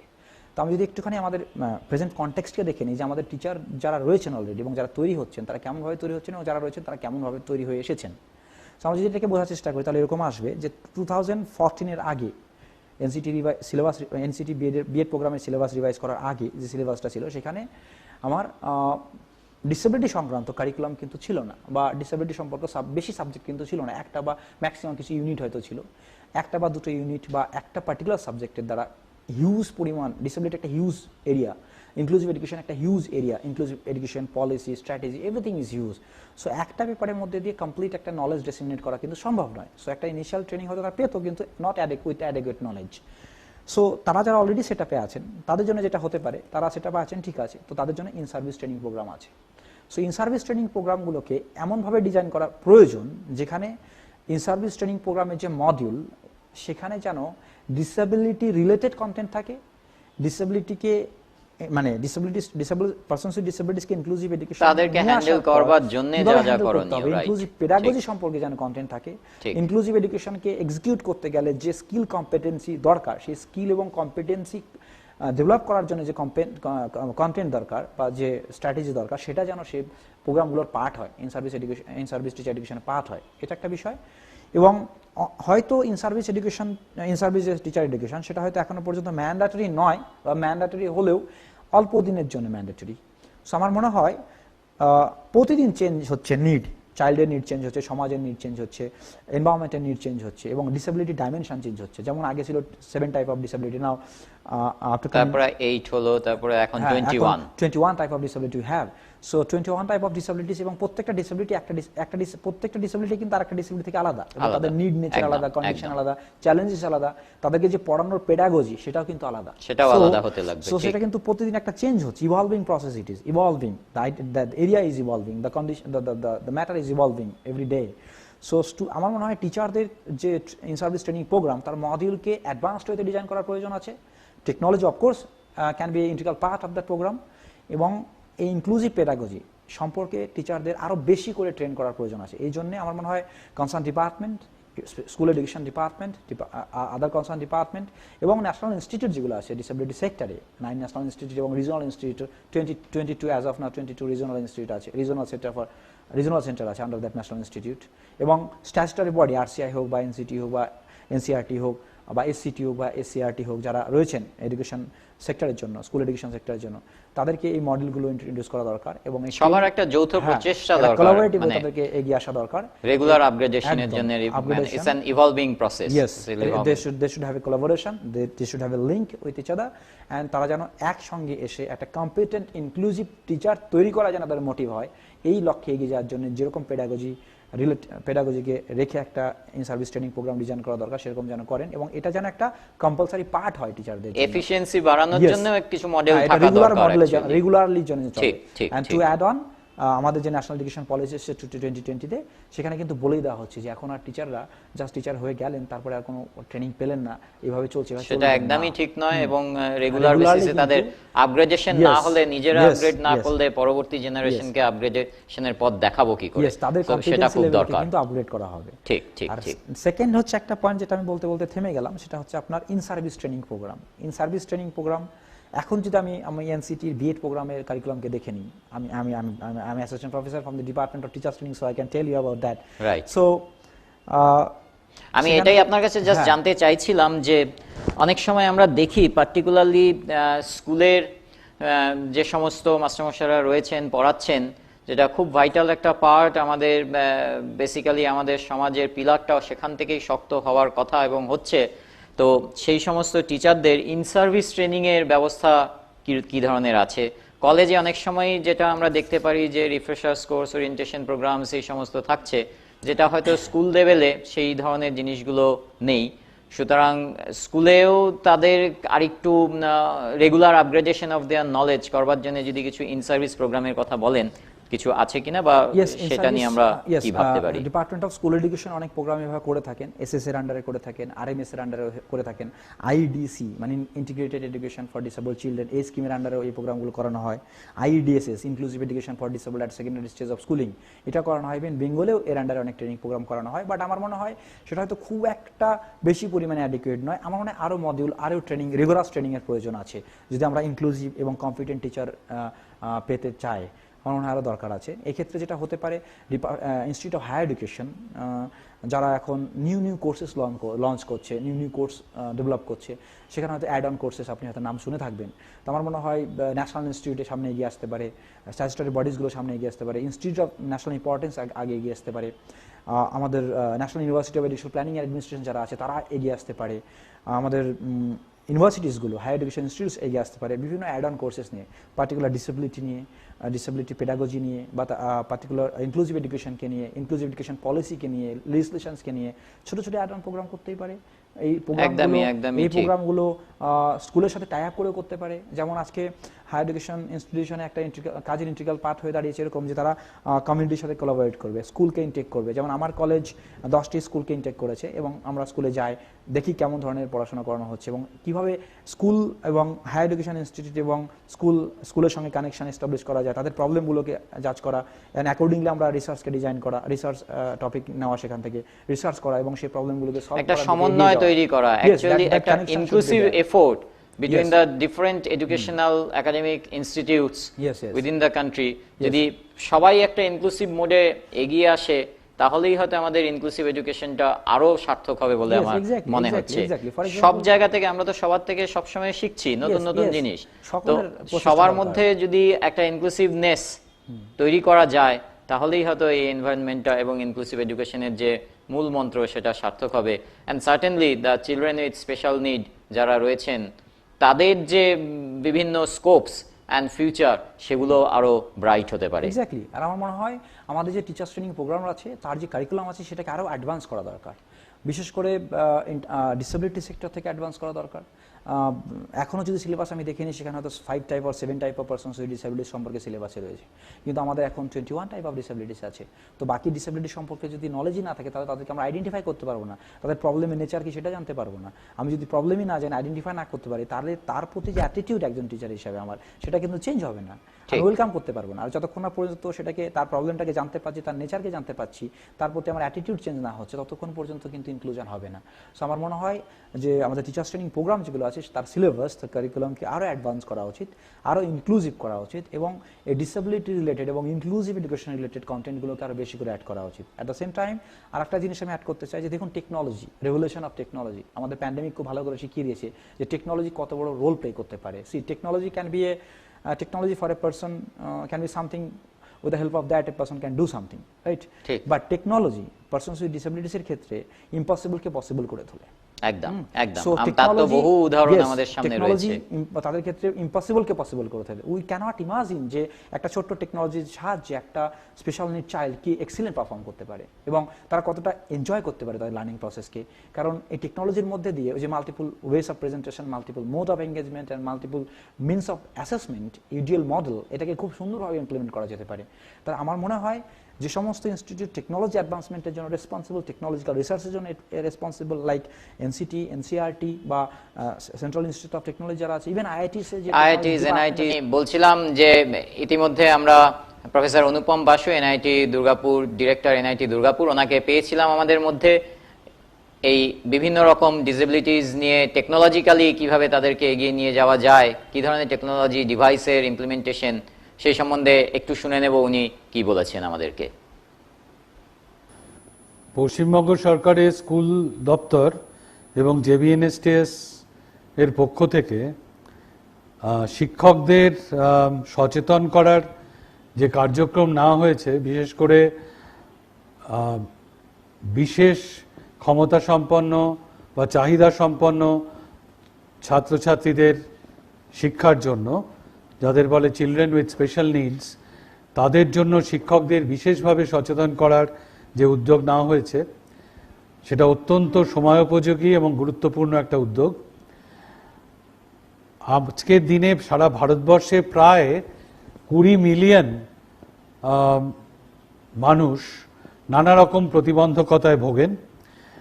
তার মধ্যে দৃষ্টিহীন, বধিরতা, শ্রবণে ক্ষমতা কম থাকা, অটিজম, লার্নিং ডিসেবিলিটি, বিভিন্ন রকমের ভাগ রয়েছে। প্রথমত আমি যদি ভাগগুলোকে একবার বলার চেষ্টা করি তাহলে এইভাবে বলা যায়: visually impaired, orthopaedically impaired, hearing impaired, speech impaired, cerebral palsy বা নিউরোমোটর ডিসঅর্ডার্ড বাচ্চারা, অটিজম, মেন্টাল রিটার্ডেশন, যেটা একটা বড় স্পেকট্রাম, লার্নিং ডিসেবিলিটি একটা আরেকটা স্পেকট্রাম, তার মধ্যে ডিসলেক্সিয়া একটা বিশেষ ধরন, যাদের পড়তে অসুবিধা হয়, এদের সকলের শিক্ষার জন্য আজকে আলাদা রকম ব্যবস্থার কথা সারা বিশ্বে কোথাও ভাবছে না। সব জায়গায় যেটা ভাবা হচ্ছে সেটা হচ্ছে ইনক্লুসিভ এডুকেশন, মানে একই স্কুলের প্রাঙ্গণে সব রকম সুবিধা থাকবে যাতে সব রকম ছাত্রছাত্রীরা একসাথে পড়াশোনা করতে পারে। যদিও আমরা বলছি যে একসাথে পড়াশোনা হবে, কিন্তু তা সত্ত্বেও এই বিশেষ প্রয়োজন যাদের আছে তাদের সেই প্রয়োজনগুলোকে মেটানোর জন্য বিশেষ ব্যবস্থা থাকাও অত্যন্ত জরুরি। তার প্রথম প্রয়োজন হচ্ছে শিক্ষকদের সে ব্যাপারে তৈরি হওয়া, এবং এই তৈরি হওয়ার ক্ষেত্রে প্রথম পদক্ষেপ হচ্ছে শিক্ষকদের সচেতন হওয়া। কত রকমের প্রতিবন্ধকতা আছে, সেই প্রতিবন্ধকতাকে কিভাবে সহায়তা করা যায়, এবং আজকের দিনে দাঁড়িয়ে বিশেষভাবে প্রযুক্তিগত সাহায্য কোন কোন ক্ষেত্রে আমাদের কাছে আছে এবং সেইগুলোকে প্রয়োগ করতে শেখা এবং প্রয়োগ করার ব্যবস্থা স্কুলগুলোতেই করতে হবে। এবং এইগুলো স্কুল কখনোই করতে পারবে না যদি না আমরা যথেষ্ট সংখ্যক এই ধরনের প্রশিক্ষণ প্রাপ্ত শিক্ষকদের তৈরি করতে পারি। কাজেই সেই জায়গা থেকে এটা অত্যন্ত গুরুত্বপূর্ণ উদ্যোগ। 1,60,000 মানুষ, শিক্ষকরা এতে অংশ নেবেন, এবং সত্যি যদি আমরা এটা সফলভাবে করতে পারি তাহলে আমরা আমাদের প্রত্যেকটা স্কুলে এই ধরনের শিক্ষকদের দিতে পারবো। শুধু তাই নয়, এর সঙ্গে আমি পশ্চিমবঙ্গ সরকারকে এবং জেবিএনএসটিএসকে আরও অনুরোধ করব যে এই সমস্ত স্কুলগুলোকে যাতে প্রযুক্তিগতভাবে, প্রযুক্তি কিন্তু আমাদের দেশে তৈরি প্রযুক্তিই আছে, আমাদের এখানেই তৈরি, আমদানি করা প্রযুক্তির প্রয়োজন নেই, আমাদের এখানে দেশীয় প্রযুক্তি আছে, সেগুলোকে ঠিকমতোভাবে কাজে লাগানোর ব্যবস্থা করা এবং তাতে শিক্ষকদের প্রশিক্ষণ দেওয়া অত্যন্ত প্রয়োজনীয়। এক্ষেত্রে আমি বিশেষভাবে বলবো, দৃষ্টিহীনদের ক্ষেত্রে এই প্রযুক্তি বা বিশেষ প্রশিক্ষণ হয়তো অনেকটা এগিয়ে আছে, কিন্তু অন্যান্য ক্ষেত্রে বিশেষ করে নিউরোমোটর ডিসঅর্ডার, অটিজম, ডিসলেক্সিয়া এবং হিয়ারিং ইম্পেয়ার্ডের ক্ষেত্রে বিশেষ করে আমার একটা কথা বলার আছে যে এখন কেন্দ্রীয় সরকারও বলেছেন প্রত্যেকটি স্কুলে, প্রত্যেকটি অনুষ্ঠানে অবশ্যই আমাদের একজন সাইন ল্যাঙ্গুয়েজ ইন্টারপ্রেটার রাখতে হবে। কাজে সাইন ল্যাঙ্গুয়েজ শিক্ষিত মানুষরা, শিক্ষকরাও এই স্কুলে প্রয়োজন, যাতে যারা যখন ক্লাসে পড়ানো হবে তখন যাতে যারা শ্রবণ প্রতিবন্ধকতায় আক্রান্ত তারাও যাতে সেই লেকচার থেকে, সেই শিক্ষা থেকে বঞ্চিত না হন, এই সমস্ত ব্যবস্থাগুলো আমাদের করতে হবে। তুলনামূলকভাবে ডিসলেক্সিয়া, মেন্টাল রিটার্ডেশন, অটিজম এসবের ক্ষেত্রে আমরা পিছিয়ে আছি, সেক্ষেত্রে আমাদের বিশেষ উদ্যোগ নিতে হবে এবং প্রত্যেকটি অর্থোপেডিক্যালি হ্যান্ডিক্যাপদের সুবিধা করার জন্য প্রত্যেকটি স্কুলে প্রয়োজন সেই রকম র্যাম্প, অ্যাক্সেসিবিলিটি যেগুলোকে বলে, র্যাম্প তৈরি করা, বিশেষ ধরনের টয়লেট তৈরি করা। এই উদ্যোগটা কিন্তু একটা বড় উদ্যোগ এবং সকলকে সমবেতভাবে এটা নিতে হবে, এবং আমি আশা করি যে জেবিএনএসটিএস এবং শিক্ষা দপ্তর, স্কুল শিক্ষা দপ্তরের এই উদ্যোগ আপনাদের সকলের সহযোগিতায় সফল হবে। ওয়ান মোর পয়েন্ট দ্যাট এক্ষুনি আমি যেটা আলোচনা করছিলাম আরপিডব্লিউডি অ্যাক্ট নিয়ে, সেটা কিন্তু শুধুমাত্র স্কুলের জন্য, আমরা যদি বলি এটা শুধুমাত্র এডুকেশনাল রাইটস তাহলে কিন্তু হবে না, কারণ এই রাইটটা এডুকেশনাল হতে পারে কিন্তু সেটাকে সাকসেসফুল করতে গেলে আরও কিছু জিনিসের চেঞ্জেস নিয়ে আসতে হবে। ফর এক্সাম্পল, যে টেকনোলজি আজকে আমি তৈরি করছি, একটা প্রজেক্টর বা একটা ল্যাপটপ বা একটা সফটওয়্যার, সেই সফটওয়্যারটাও has to be designed in such a manner that it is accessible by each and every child with disabilities. Easy to use. Yeah. Is it user friendly? It is user friendly. And user friendly যখনই আসে, সেই একই model UDL, Universal Design for Learning, Universal Design for Accessibility, so সেই মডেলকে follow করতে হবে। তো আমরা যতক্ষণ না পর্যন্ত বিভিন্ন stakeholder, be it scientist, be it engineer, be it architecture, be it person who is constructing the building, or be it a person who is making the chairs and আবার সেই একই কনসেপ্ট, ইনক্লুসিভনেস, সবাইকে এগিয়ে আসতে হবে একসাথে, তবেই successful হবে। তবেই সাকসেসফুল হবে। অবশ্যই। আর সাকসেসফুল হবে তখনই যখন আপনারা যারা এই ট্রেনিং প্রোগ্রামটা অ্যাটেন্ড করছেন সবার ভেতরে এই ইনক্লুসিভনেসটা আসবে, যে আমাদেরকে ইনক্লুসিভ এডুকেশন ইমপ্লিমেন্ট করবার জন্যে আরও বেশি আরেকটু অ্যাক্টিভ হতে লাগবে, কোঅপারেটিভ হতে লাগবে, সবাইকে নিয়ে আমাদেরকে এগিয়ে যেতে হবে আগামী দিনগুলোতে। আমি অসংখ্য ধন্যবাদ জানাবো ডক্টর রতন সরকারকে, এতক্ষণ উনি আমাদেরকে সময় দিয়েছেন এবং আপনারা অবশ্যই অনেক নতুন জিনিস জানতে পেরেছেন। অনেক প্রশ্ন আরও রয়ে গেল আপনাদের মনের ভেতরে, সেগুলো আমরা আগামী দিনে আবারও উত্তর দেব আমরা ইন্টারঅ্যাক্টিভ মোডে যখন ক্লাসরুমে যাব। ভালো থাকবেন। আজকে এই তৃতীয় দিনের শেষ পর্বে আপনাদের যে সেন্সিটাইজেশন প্রোগ্রাম, 3 দিনের সেন্সিটাইজেশন প্রোগ্রামটা আমরা আজকে এখানে কনক্লুড করব। আগামী দিনগুলোতে যে দ্বিতীয় পর্বের জন্য সেকেন্ড ফেজ অফ ট্রেনিং, যেটা আমাদের ইন্টারঅ্যাক্টিভ মোডে হবে, সেই সমস্ত ডিটেল নোটিফিকেশন আপনারা পাবেন খুব শিগগিরই, এবং সেগুলো পেলে অ্যাকর্ডিংলি আমরা আবার আপনাদের সাথে ব্লক স্তরে প্রত্যেক জেলার ব্লক সার্কেল ধরে ধরে আমরা সমস্ত রেজিস্টার্ড যে সমস্ত শিক্ষক রয়েছেন প্রত্যেক স্কুল থেকে, তাদেরকে নিয়ে আমরা প্রোগ্রামটা করব ইন্টারঅ্যাক্টিভ মোডে। সেই প্রোগ্রামে আপনারা আপনাদের যে পার্সোনাল প্রবলেমগুলো ইনক্লুসিভ এডুকেশন রিলেটেড বা চিলড্রেন উইথ স্পেশাল নিড কি আপনারা সম্মুখীন হচ্ছেন, কিভাবে তাদেরকে হ্যান্ডেল করবেন, কি আরও করা উচিত, সেগুলো আমরা পার্ট বাই পার্ট আপনাদের সাথে মিট করব এবং আপনাদের ট্রেনিং প্রোগ্রাম চলবে। আমরা আশা করব আপনাদের সহযোগিতার হাত আপনারা বাড়িয়ে দেবেন এবং আগামী দিনে এই প্রোগ্রাম আরও সাকসেসফুল হবে এবং সমাজ আরও এগিয়ে যাবে বলে আমার দৃঢ় বিশ্বাস। ধন্যবাদ জানিয়ে আমরা আজকের সেশন এখানে শেষ করছি। ভালো থাকবেন সবাই। নমস্কার। নমস্কার, ধন্যবাদ। নমস্কার। নমস্কার।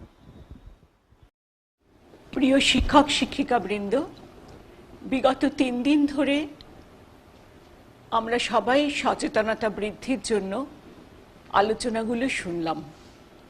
আমি বিশ্বাস করি এই আলোচনাগুলো আপনাদের মনকে অনেক সমৃদ্ধ করেছে।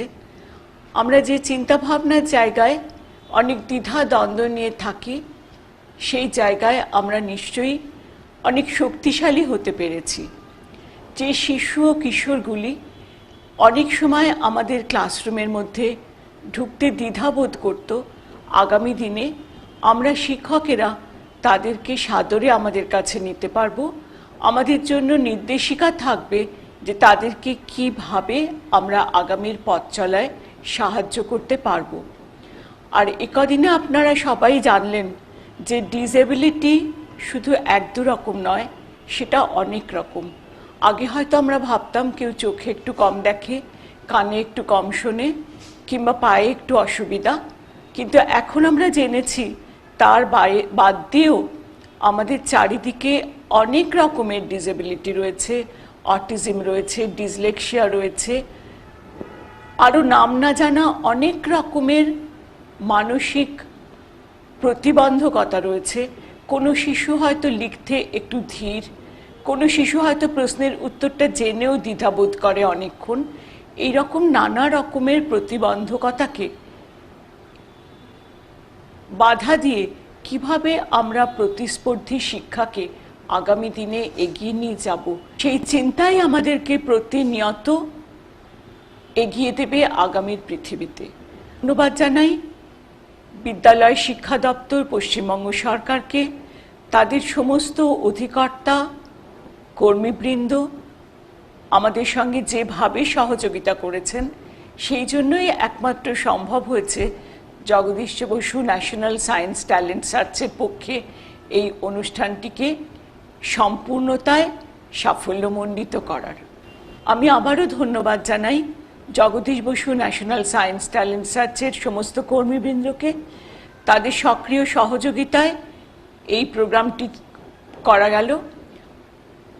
আমি সকলকে শুভেচ্ছা জানাই। আপনাদের শিক্ষক শিক্ষিকাদের কাছে আমাদের বিরাট প্রত্যাশা আগামী দিনে পশ্চিমবঙ্গ ইনক্লুসিভ এডুকেশনের ক্ষেত্রে যে নতুন দিগন্ত সূচনা করলো, ভারতবর্ষে সেটা এক নতুন মাত্রা যোগ করবে। আমি সবাইকে ধন্যবাদ, শুভেচ্ছা এবং ভালোবাসা জানাই। আমাদের প্রথম পর্যায়ের প্রোগ্রাম আজকেই শেষ হলো।